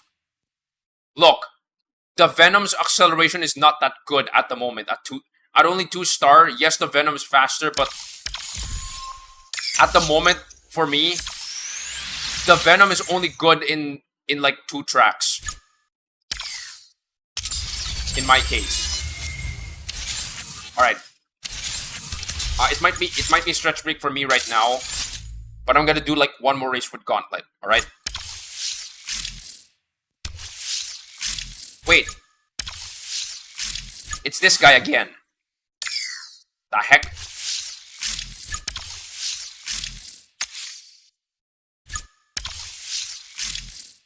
$11.80,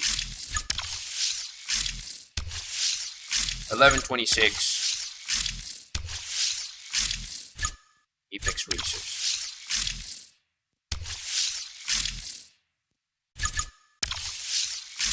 No, $11.80.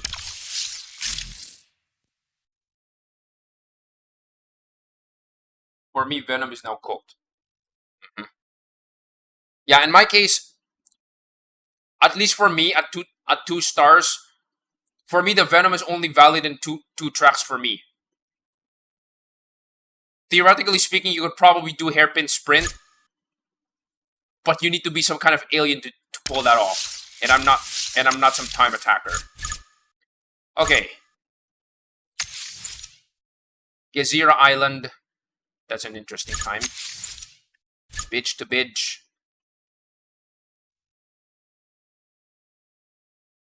Nah, I'm not gonna do that. So for bridge to bridge, it is obviously Chiron. Because the 2 most possible tracks for it is already taken by the Devil and the Gear RS. Okay. But I don't have the Devil, so that's not really an option for me. Gezira Island. Well, all I have to do is get a faster car, and that is the 7S.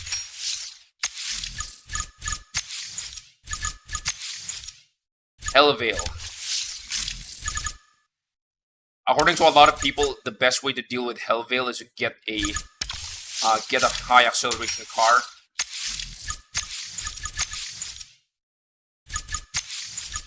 Let's go the other way. For water run, let's use the Ultima. And then for roundabout, this is gonna be a big gamble for me. This car is my most prized car of my garage. It's the GP Champion Tech Rules.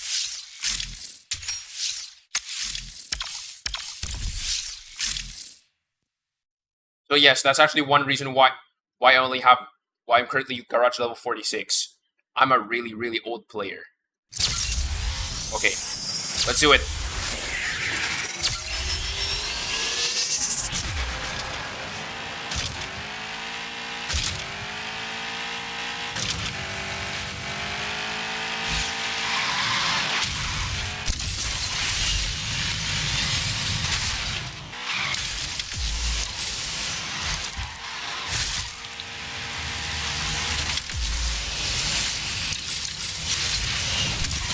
24 seconds.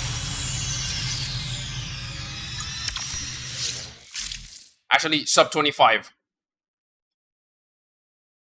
23.8 in Gezira Island is a challenging time. More often than not, I see people try to do Gezira Island 24 seconds or slower than 24 seconds. So when I do that, yeah, lucky 7.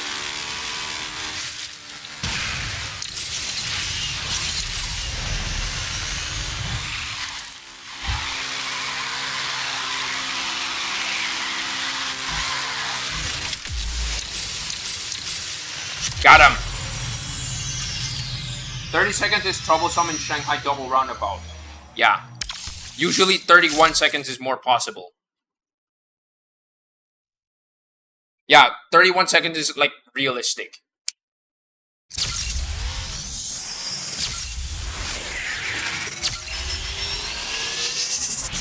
Chiron, Chiron. So I'm clearly faster than this guy, whether you like it or not.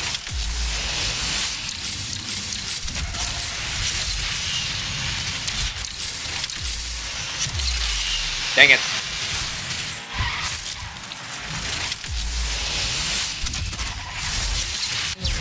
Okay. That's not even a hair. Okay. This guy's clear. This guy has an underranked. This guy has an Ultima that didn't. Yeah.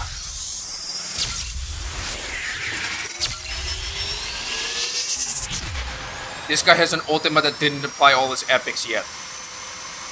Which is understandable.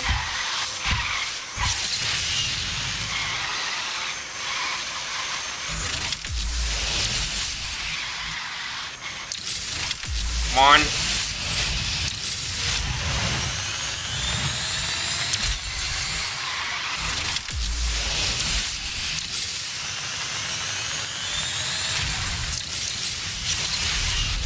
Oh well. Too bad.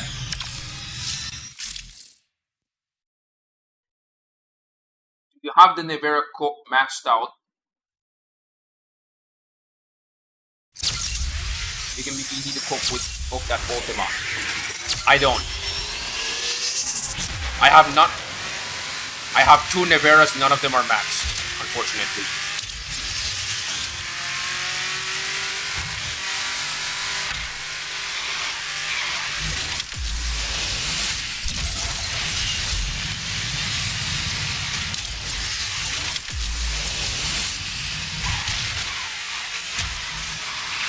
Got him!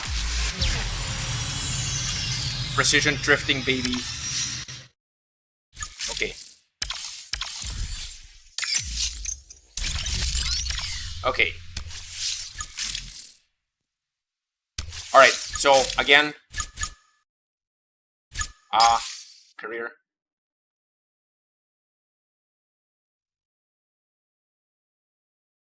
I have 1 max, but 3 stars only. Oh, okay. Alright, so again, hold on a minute. It's already I think I overstayed my stretch break a little bit. I want to do a quick check again. Okay.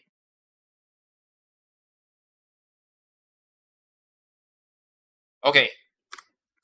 So, again, stretch break. I overstayed my stretch break a little bit, so let's do it. I see that there's one guy who dropped a like on my video. Okay, you know what? Let's do it.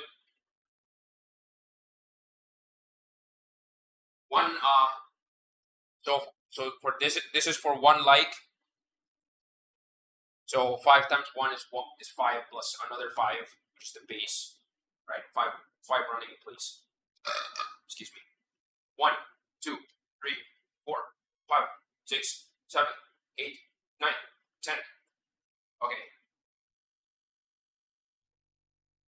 So to the ones who dropped a like, thank you for that. But unfortunately, I will have to do a toilet break like right now, so I'll be back in like. I'll be back in like 1 minute. Don't worry about it.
King Sonic. My toilet break was over since 20 minutes ago. Okay. Weird. But okay. Makes sense.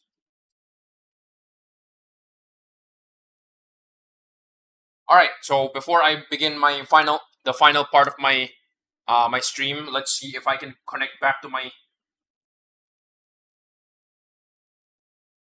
Oh my god, you really are not gonna cooperate?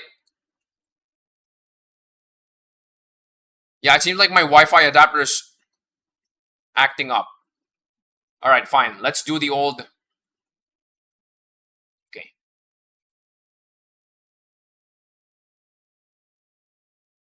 Let's see if I can. Let's see if I can fix this. Turn off the hotspot.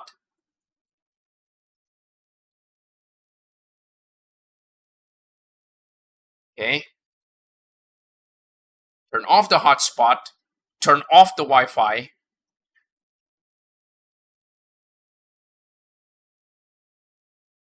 Wait. So turn off the hotspot. Turn off the Wi-Fi.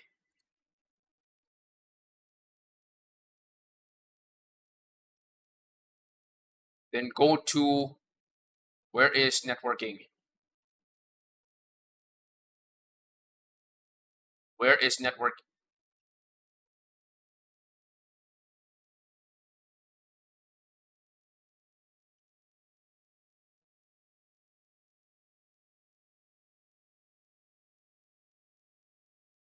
Okay. Change adapter settings. Wi-Fi number 2. Disable. Okay. And then re-enable. So yes, this is the old. This is ye old. Have you tried turning it off and then on again? Okay. Turn on mobile hotspot.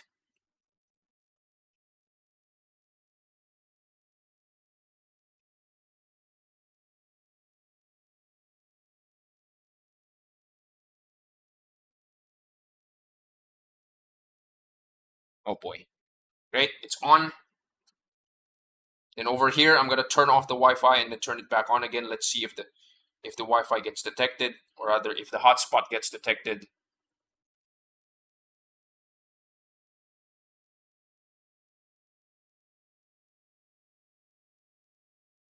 And it's still not connecting. No, that's not the one I wanted.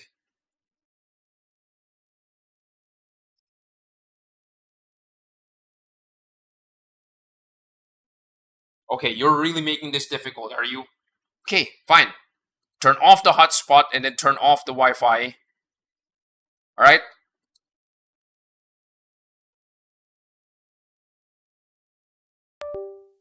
Alright.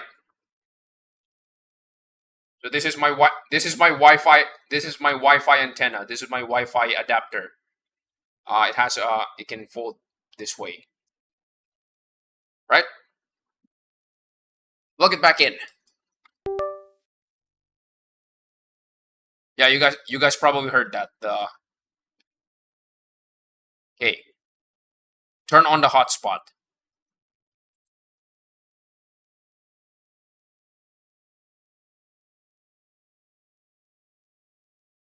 The worst case scenario here is that when this happens, what I typically do is I basically just sign out of my account and then sign back in. Like without having to press reset on your computer. Oh, finally! Dang it.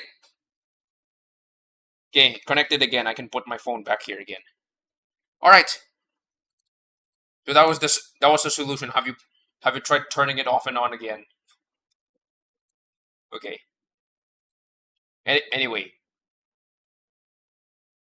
Pull it out and then plug it back in. The good old game. Alright, so this is probably the final stretch of this stream, unfortunately. Hopefully I don't have to drag this on for too long. But let's duel some more opponents. It's already dueled 2 opponents. Oh, somebody actually brought the plethora. Okay. This looks challenging, especially... Wait, Icebreaker? Okay, wait. 10-10.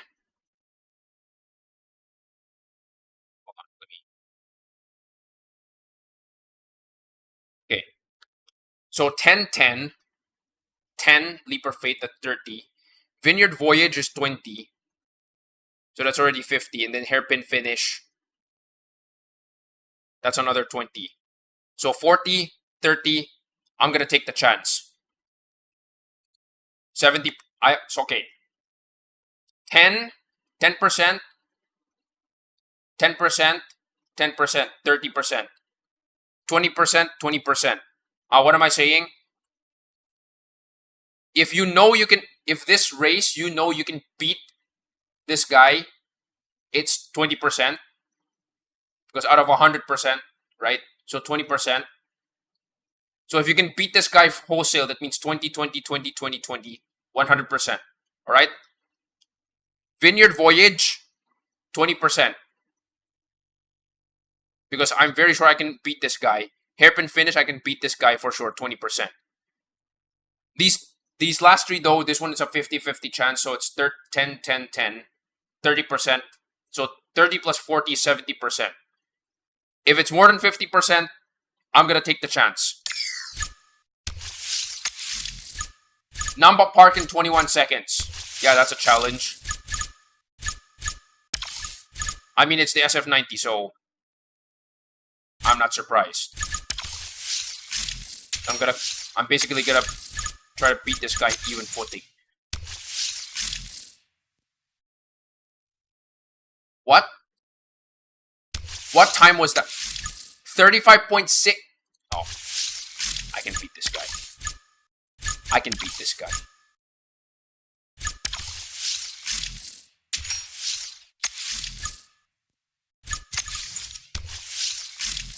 Or Leap of Fail. Gonna use the Ferrari. You know what? No, you don't deserve the Chiron treatment. I'm sorry. You don't deserve the Chiron treatment. You deserve the Venom treatment. Okay. Vineyard Voyage. What is it? What is a card that I used this for? What is a card that I use here? I kind of forgot. For Vineyard Voyage, I think...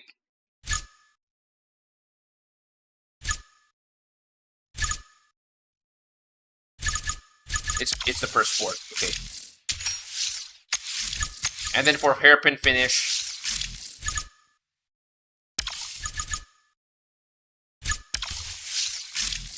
Okay.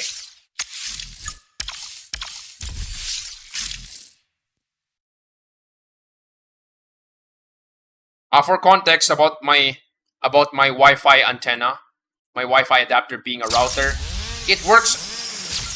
Let's just say that it works 90% of the time.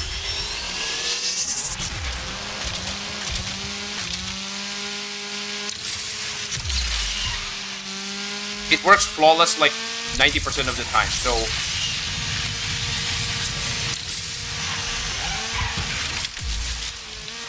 I don't have to worry too much.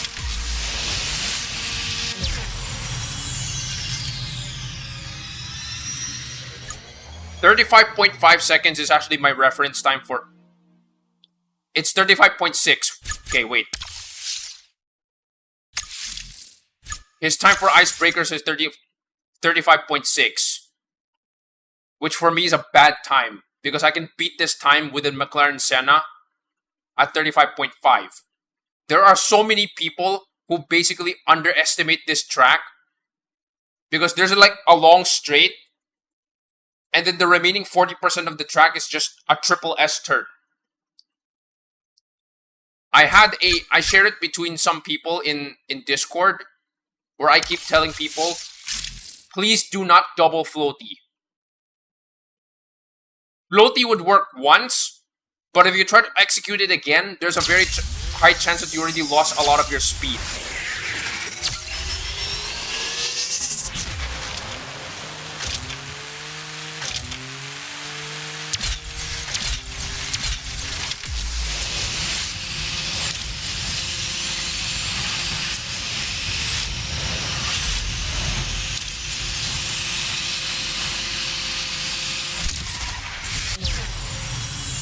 Dashing through the snow in a one-horse open sleigh.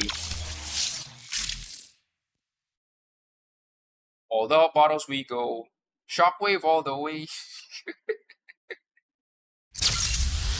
Alright, so this is unexpectedly a card that I can... This is a card that I was not expecting to actually work really well in icebreakers.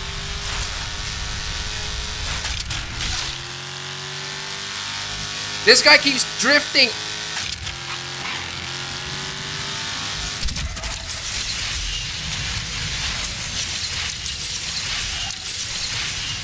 All right, let's see if I can.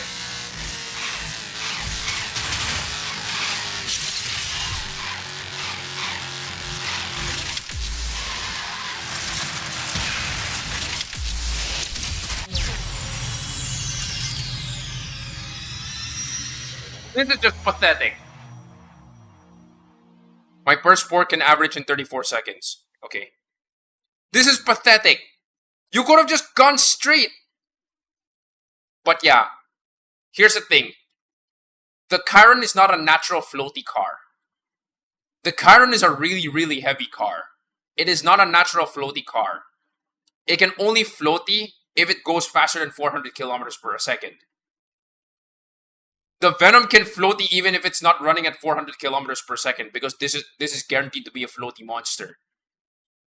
That is something that you have to consider. If you're gonna floaty because your car can go fast, don't expect to win in icebreakers. That's for sure. If your car can floaty, period, then yes, you can handle icebreakers no problem.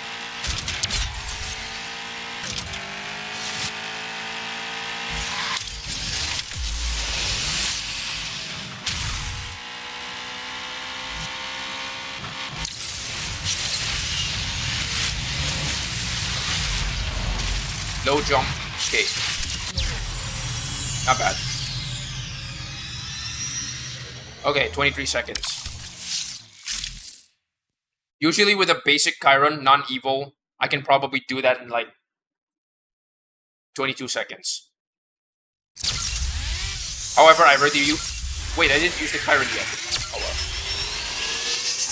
Okay, 35.3 seconds is a threat.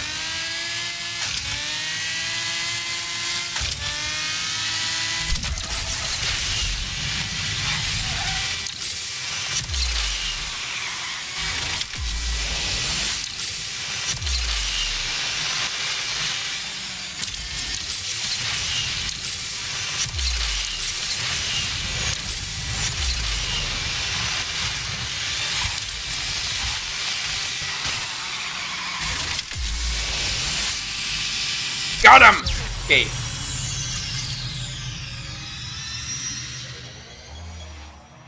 Okay, 35 seconds is now my reference time for this one. I remember I was doing like 35.5 before. Okay. Unfortunately, I'm gonna have to end my Gauntlet run here, and we're gonna get into multiplayer. Wait, I have to change that multiplayer. Round 3. Hold on.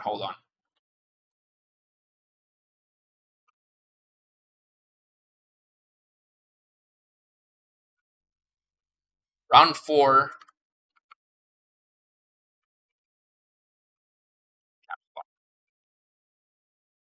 Alright. The burst work can do 21.8. Alright. Okay.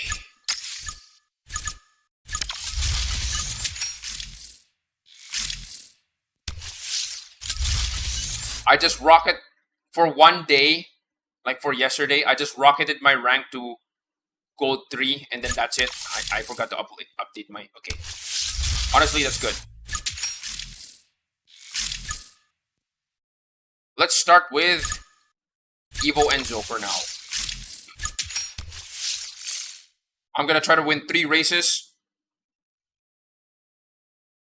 Yeah, I'm gonna try to win 3 races and then I'm gonna jump to another car, because I assure you, if I keep winning and then I'm not even trying, then it's gonna get boring really fast.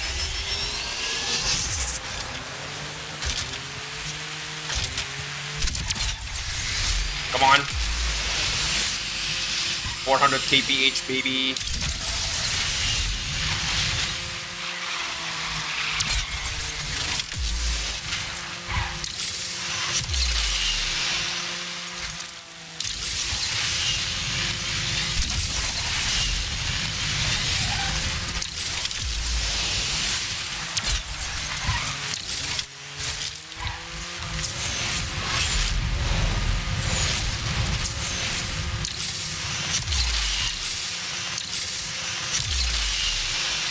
On.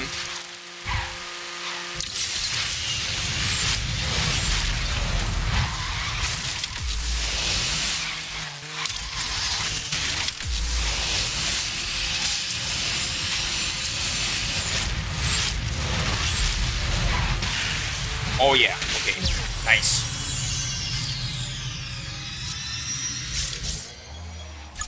That's nice.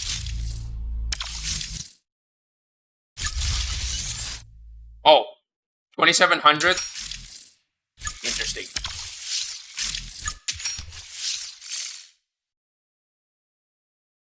Wait, you know what? Wait, hold on. I think this is the wrong tune. This is my Gauntlet tune. Yeah, this is my Gauntlet tune. Wait, hold on. First, we got the semi-slicks. Then we got the mid-weight flywheels. And then we got the... Do I have a middle core shockwave? Wait.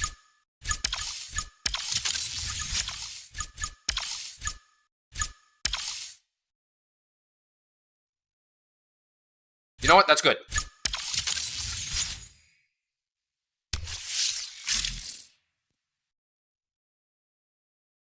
$45 A. Yeah, okay, that's good. Wait, can it go slightly heavier? Like slightly? Dang it. Too heavy. Okay, whatever. Yeah, this one is my MP build. This one's my MP Evo build. Going with heavy core shockwave and then heavyweight flywheels is the build that I use for what is this? Is the build that I use for Gauntlet. So that thing with that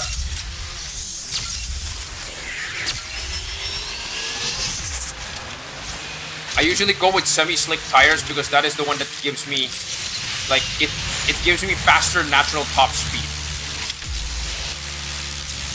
I'm still reaching 400 kilometers per hour for top speed with shockwave. Oh wait, this is the perfect nitro one.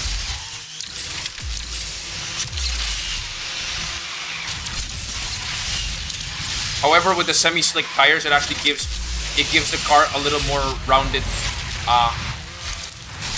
It gives the car a little more rounded performance.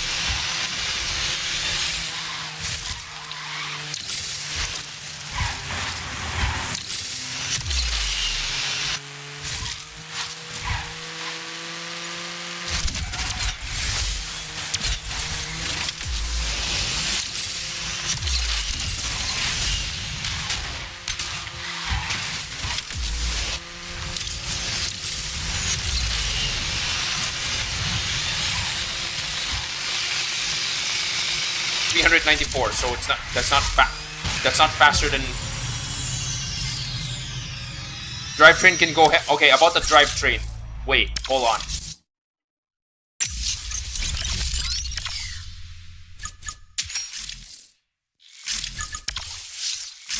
Something that I discovered about my drivetrain options is that the early gearbox actually gives you, unfortunately, the early gearbox actually makes the total acceleration a little bit slower than expected.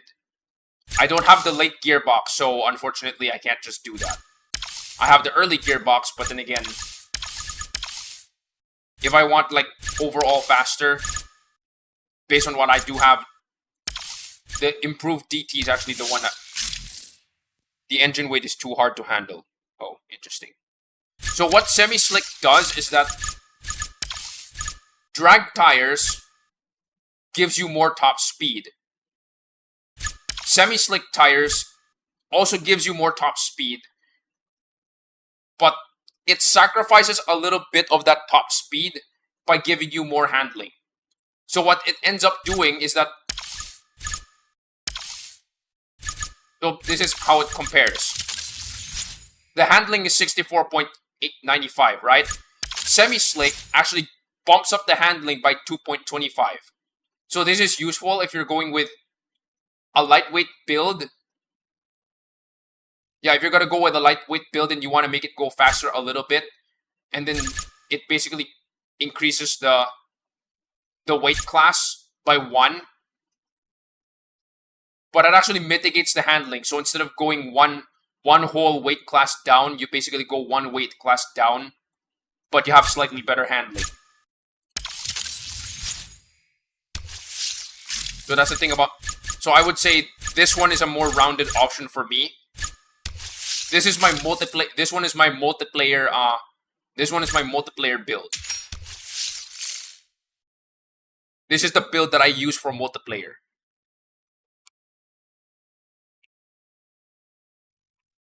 Oh.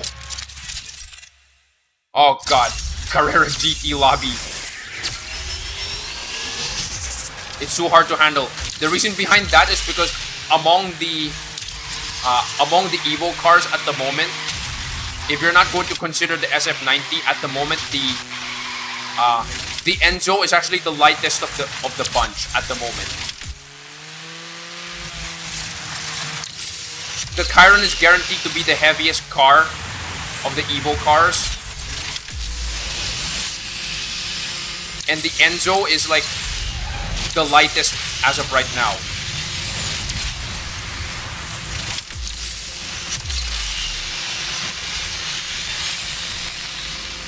Whoa, whoa, whoa, whoa, whoa, whoa, whoa, whoa, whoa.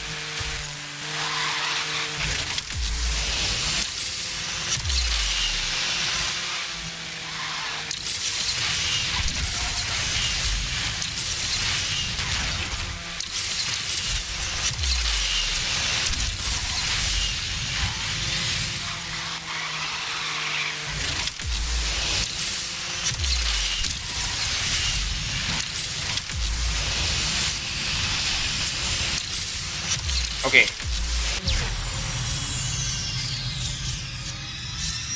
The Enzo Evo card is harder to get than others. Yeah, that's something I also noticed as well. Wait, did I go up a league? Dang it. So close. Wait, hold on. I need to be more than 2050. And I'm exactly at 20...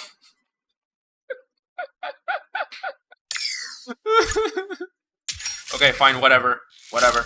Okay. Alright then, let's go with another car. You know what? Because they keep spamming the Carrera GT, I'm gonna go with that. Let's go with the Carrera GT.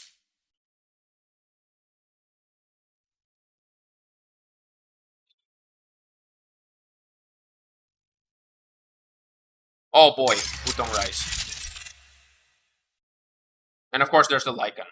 I'm not surprised. So the Lycan is there.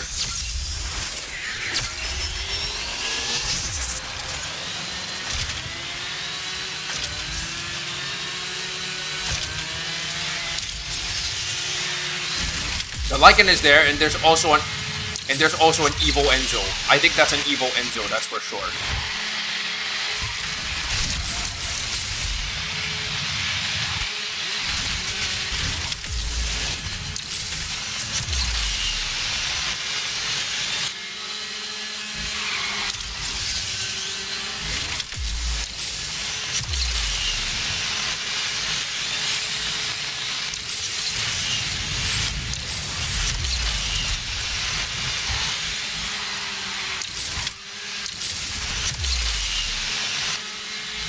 No Corvette, you are not getting past me.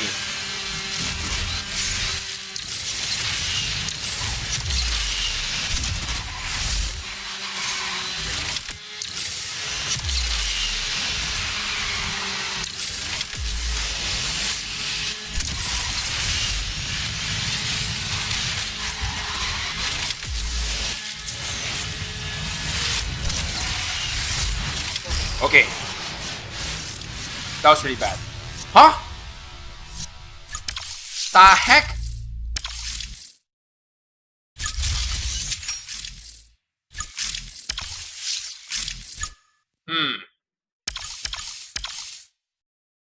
Fine. Let's go with that.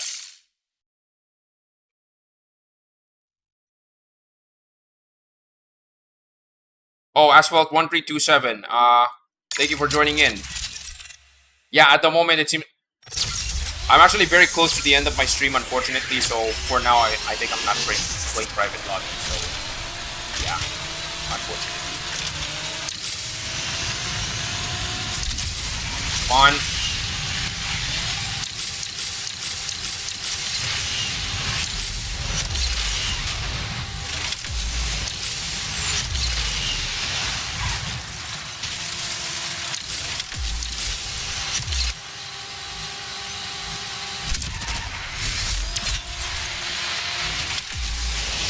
Come on, come on. These are some heavy hitters right here. We got an Evo Enzo, and then we got the Lycan Hyper Sport in Norway. But all I need to do is hit podium before I can reach gold 2. Gold 2? Yeah, gold 2. Wait, there are 2 Enzo Evos? Oh my god.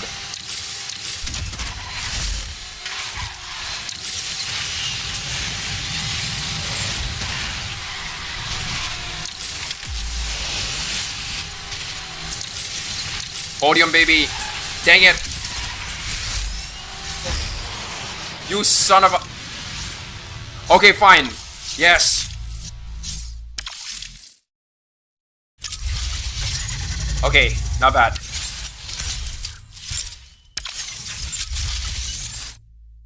Alright. So I'm in the sub 2500 position, which is honestly pretty good. Alright, so what's my options for gold 2? We got 918 Spider, we got... Oh, Vanda. Okay then. You know what? Oh, we also have the 911 GT3. You know what? Oh, also the F1 LM. Alright. I'm not gonna use the spammy cars for this. For this stream, I'm not gonna use the spammy cars. Instead, I'm gonna use cars that I recently started up. Like this one. This is definitely a weird option, but hey. In the previous MP season, this one is actually a very consistent... This one is actually a consistent hitter. It's not a heavy hitter for B class, that's for sure. But hey, at least it's a consistent hitter. Like I was able to get like podium consistently in all of the races that I had, even if it didn't win.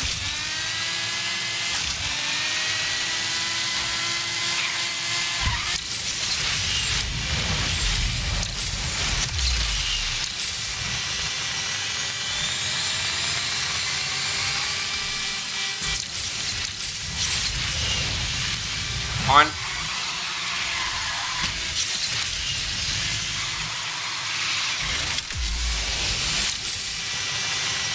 Although I guess my major complaint is that I wish its top speed could be better.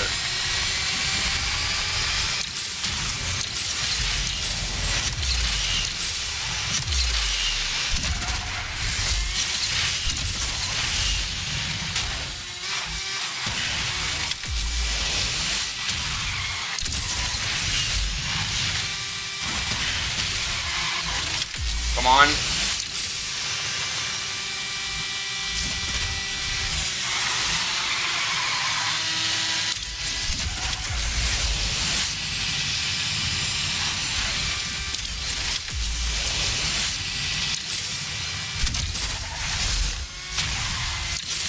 Okay, I guess these guys are heavy hitters as well, so makes sense.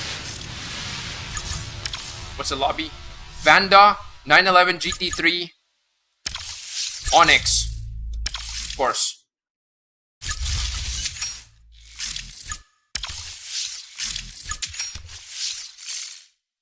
Okay.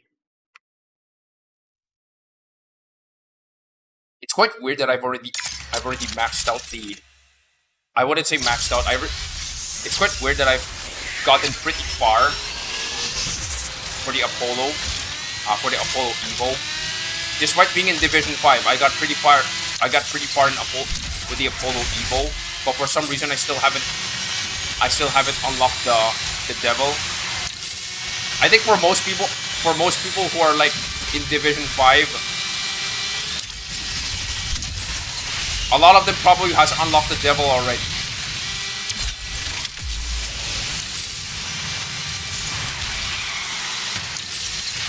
But I decided, no, I don't feel like I'm worthy to handle the Devil yet.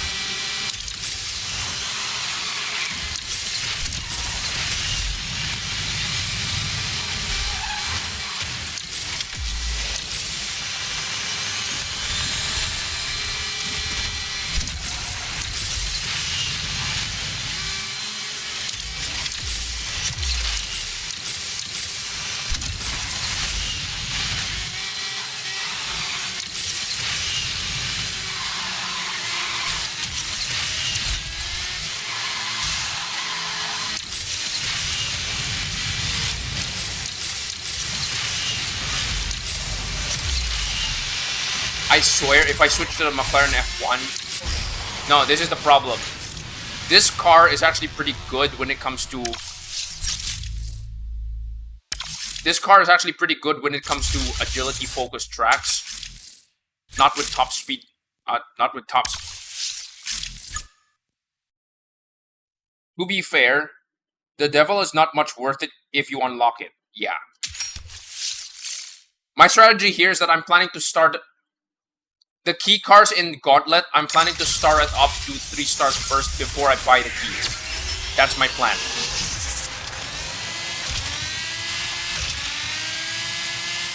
Like, a lot of those key cars are...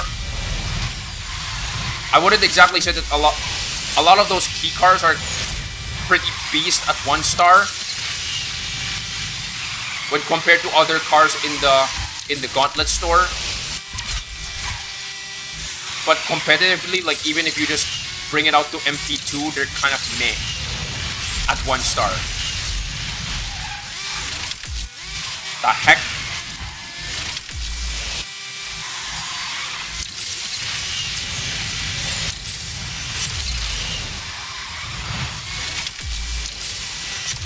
The way I see it, I think those cars are pretty competitive at 4 stars.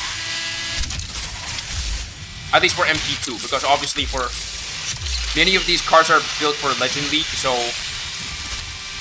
as I mentioned before, 5 stars is the minimum.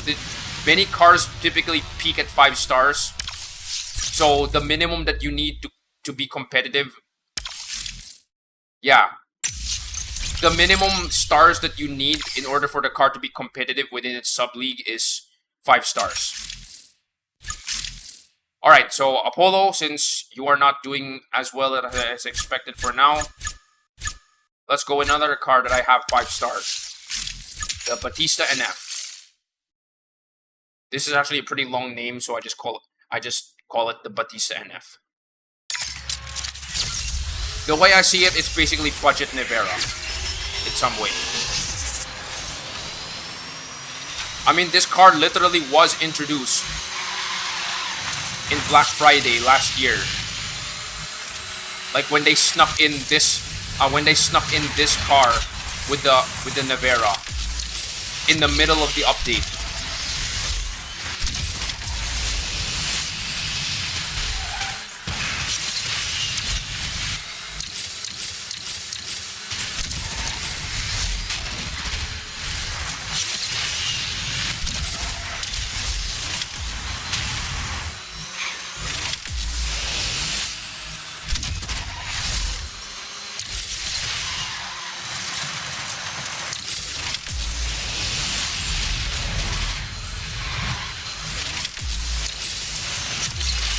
Third place.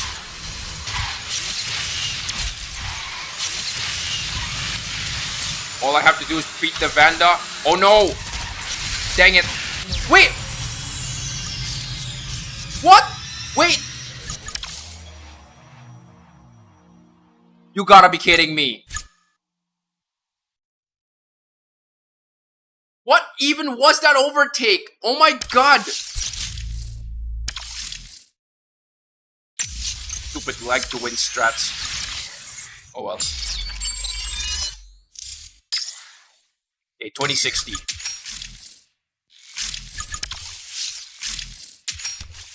If I reach top 1000, I'm gonna have to stop. Or rather, okay. Top 1000 or 8 minutes, whichever comes first.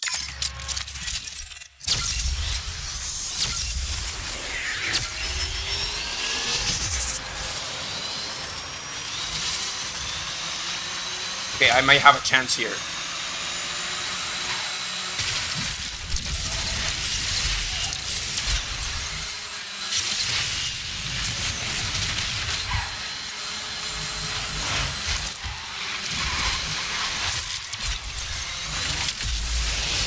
On.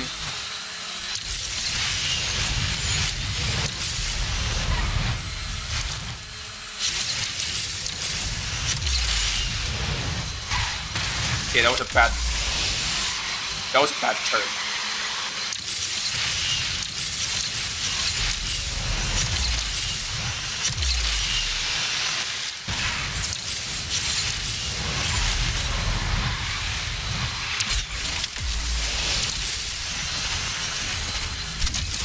Budget fail.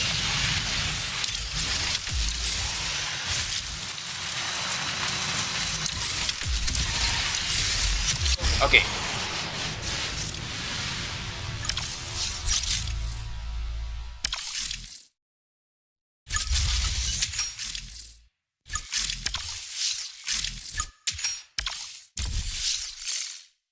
I'll be honest, I'll be legitimately honest.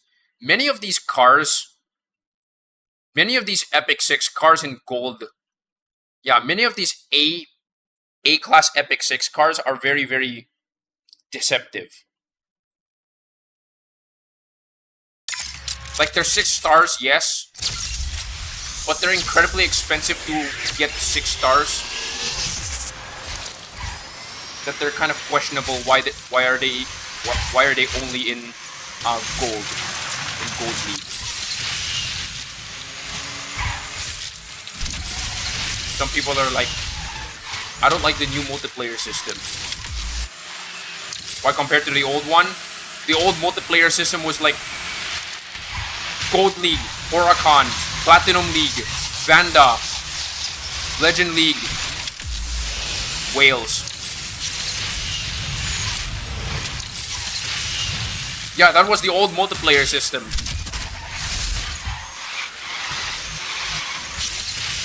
Like, there was lack of skill involved when picking cars.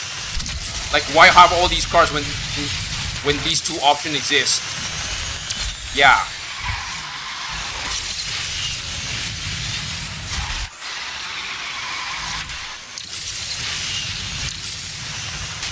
Okay, that saved me.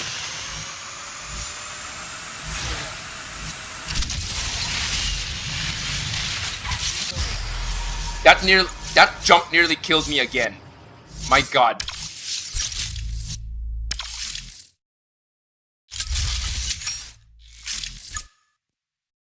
Okay. So you know what? Maybe... yeah, let's bring out the big guns. When my friends see my garage, they'd be like, why the heck you gold in it? I mean, why not? If you have it gold, that means you don't have to worry about the car. You don't have to worry about... yeah, you don't have to worry about the car, when the car shows up in the future event, you can focus on other cars instead of just getting more blueprints and more epics for that car. What the heck is that jump? Or did someone crash? That's why they jumped that high. I chose the McLaren F1 thinking that I was going to be in a top speed trap. Surprise, surprise, it's Auckland. Come on. Oh yeah! Okay, that 918 almost got me. I thought I was gonna lose to him. But I guess floaty drifting saved the day, kind of. Yeah. Almost there. I think I have like room for 2 more races in this case. Oof. Oh boy, thundering start. Okay, this is gonna be interesting. I don't know if there's a speed trick to many people, and I feel like a lot of people already know this speed trick, but you know what? I'm gonna do it anyway.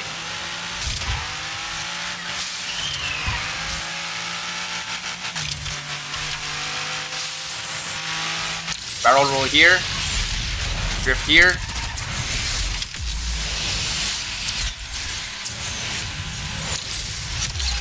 Yeah, the beach area actually has quite a lot of places for you to perform those hidden stunts.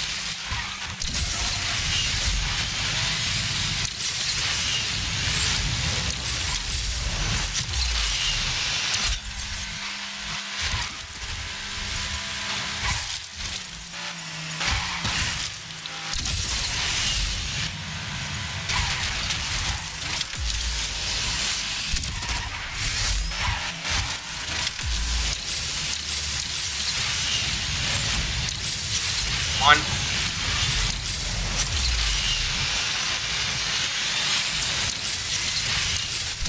Okay. Honestly, not bad. Could have been better, but not bad.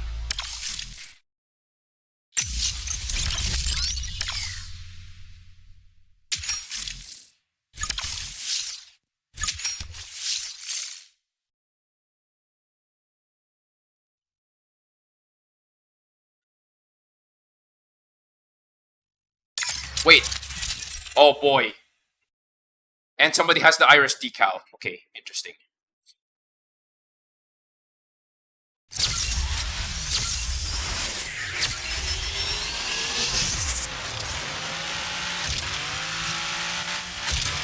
Pacific to Pyramid.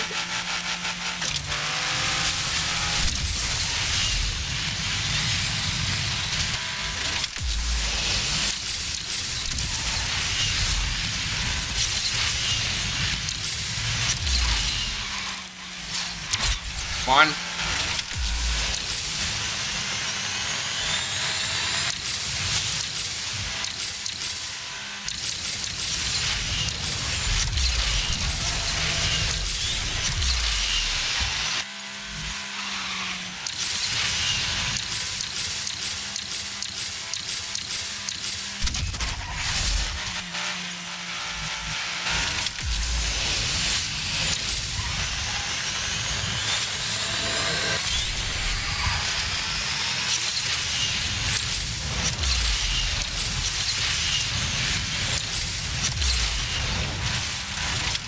Can I be an overtake hero?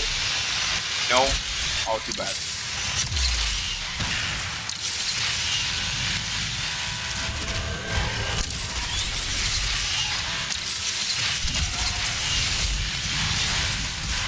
Oh well. Too bad. Gek. I lost rank. Okay. Honestly, that was a pretty good haul for some rank for me to grind. I just wish I can do like reach like 1,000. Oh well, Gek. You know what? Maybe I'll do one more race. Let's do it.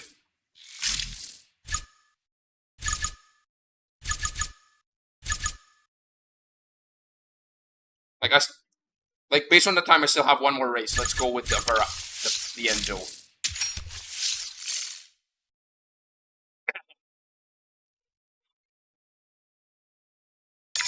Oh. We got the spam lobby, but we got two. We got the spam lobby, but it's San Diego. Oh well. All right, this is gonna be interesting. Mash YouTube. Shout out Mash YouTube.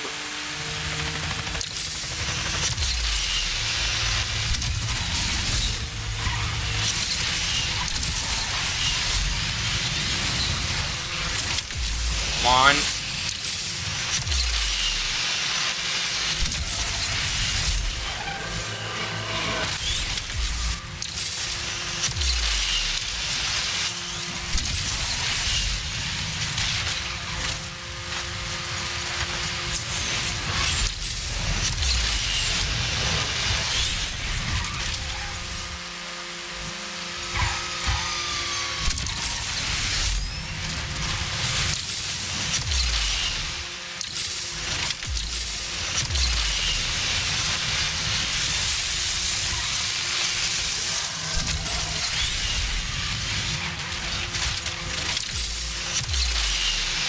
Come on.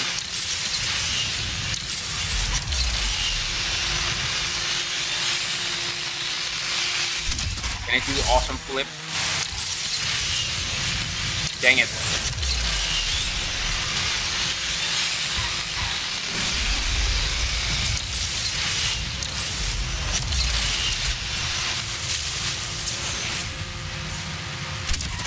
Oh yeah. Okay, that was pretty awesome. That was some epic 1v1 with the other Enzo. Alright. The 4 decals pack of the Holo Spotlight can be considered as a budget pack since there's 3 out of 4 cars that are usable. Yeah. I mean, you know what? I'll be honest. I'm really disappointed that they did not put Ollie as the... Yeah, they did not put Ollie as the Vanda car. As the Vanda decal. That was pretty... Oh, wait! My position's 883. Okay, that's actually pretty sick. So, I'm really disappointed. Okay, wait, hold on.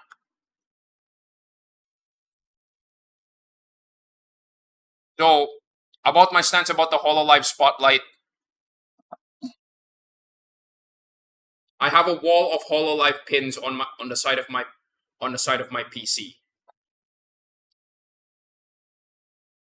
And if you're gonna ask me, legitimately speaking, of the different decals that are available for the cars in HoloLive, for the HoloLive Spotlight, if you're gonna ask me, the 911 GT3 is probably the best looking one. Even if you remove the HoloLive context, it looks like a legitimate racing livery compared to all the others. Like, yeah.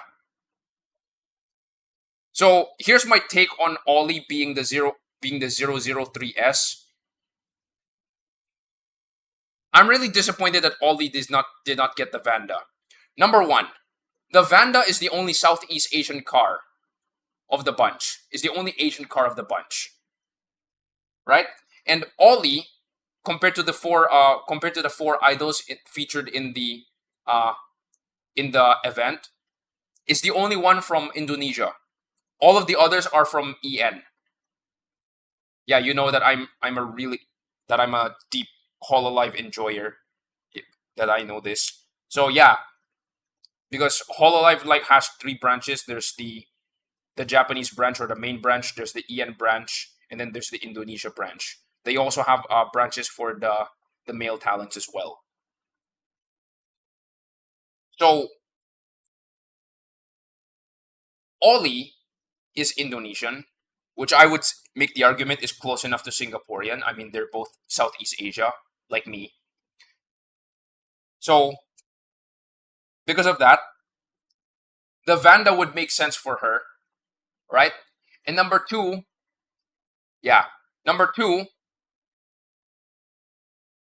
Ollie's a zombie. What's the relation to the Vanda? Well, the Vanda just won't die in multiplayer, right? It makes sense. It makes sense. The Vanda won't die in multiplayer. Okay, anyway. So, alright. Is there any more view on... Oh, there's a new... Okay, so there's a new subscriber that the game... sorry. So unfortunately, the Stream Elements unfortunately did not notify me, but I have a new subscriber and someone gave me a new like. So let's do that.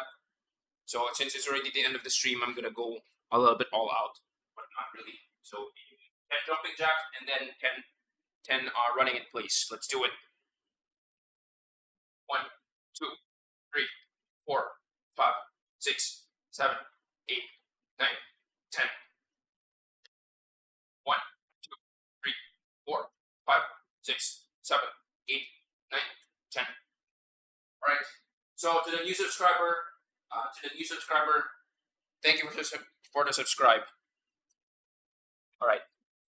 So yeah, I guess for me that's the end of the stream. Do watch out for some upcoming content. I do. At the moment my primary content are what is this? My primary content are YouTube Shorts at the moment.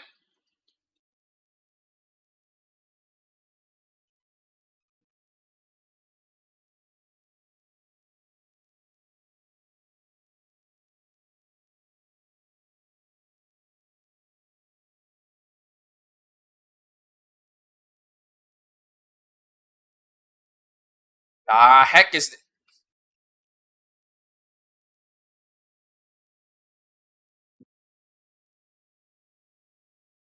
the hecker is this comment? Bro, that overtake was just oh ho ho ho. That was foul, meaning it was actually goated. What the heck? People are still watching. It's like, how are people still watching this?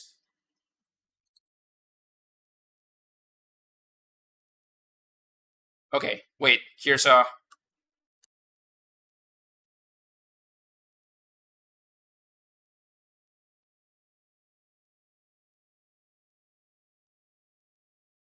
Hold on a minute. Here's a quick view of my.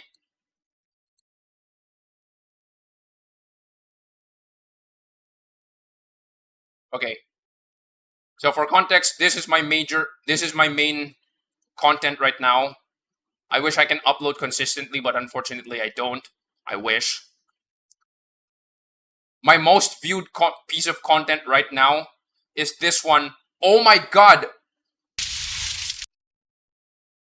999 likes! Oh my god!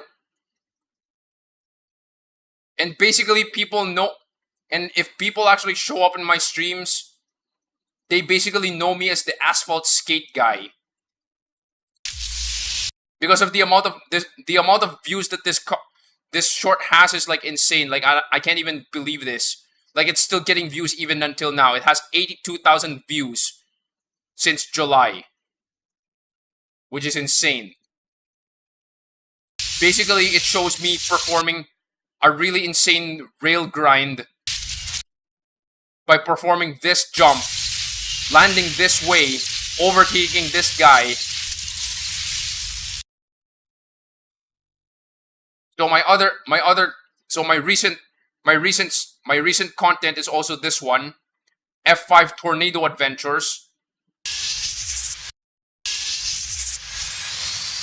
Oh my god, can you play properly? Okay.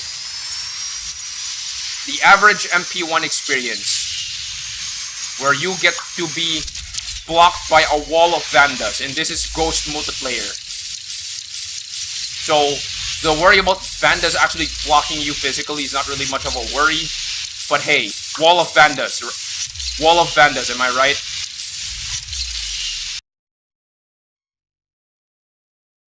And then my latest series, F5 Tornado Adventures.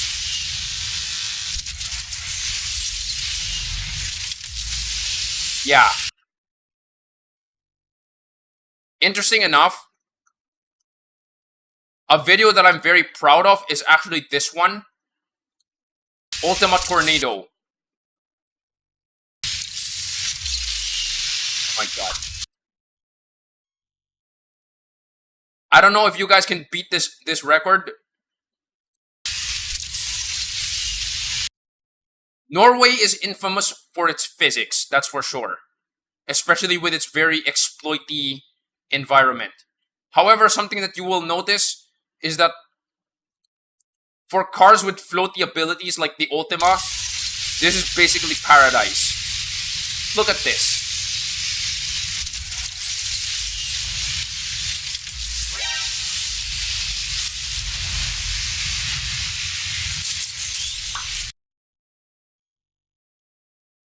How? Just how?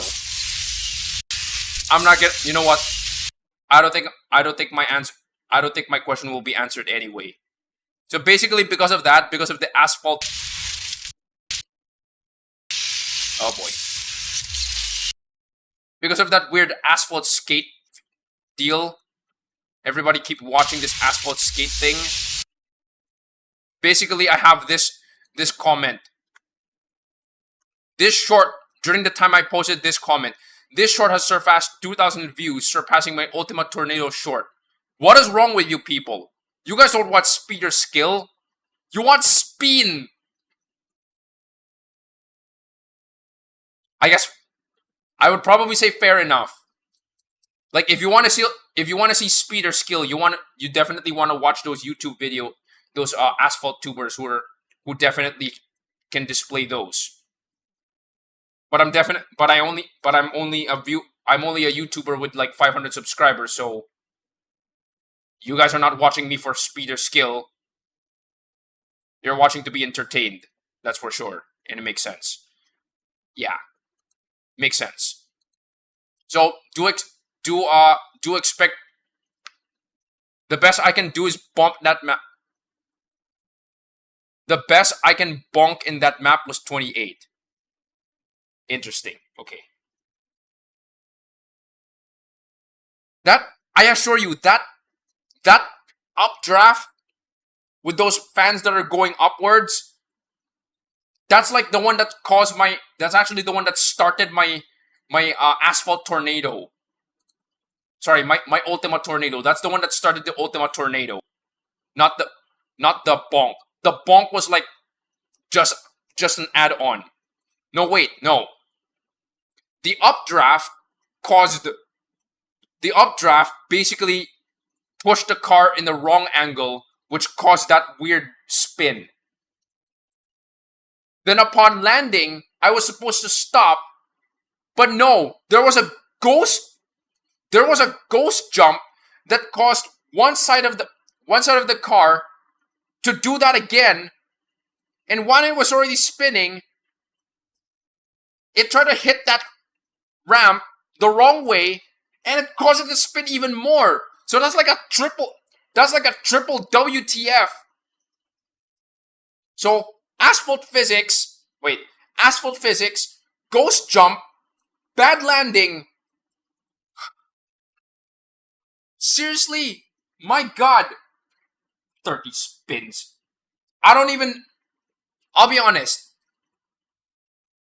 If you guys can try to tag me in a community post for anyone who's watching, try to tag me in a community post if you find a video or a short that actually beats my record. All right? And if you can't find any, I think that's the record right now. Oh, hello, Sofebia. Thank you for joining in, even if you're already at the tail end of the stream. Yeah, thank you for joining in. I hope you've already recovered, and if you don't, well, I guess please go back to bed. Yeah. So, yeah. Yeah, I'm gonna need to go to sleep too. Either with the light cars with the McMurtry and the fans can push into this. Well, you are giving me ideas. All right. Yeah. Anyway, I'm gonna have to end the stream like right now already. So for those who are currently watching, thank you for sticking around. Even if not really many WTF moments happen in the stream, but then again, that's not what the stream is about. So anyway, whatever. Anyway, I guess so. be sure to watch out for my future content. Thank you for and thank you guys for joining in. I hope to see you next week. So next week is actually the final week of the season. So I guess hopefully I can get a better rank than what I currently have. All right. So thank you guys for watching. See you guys next time.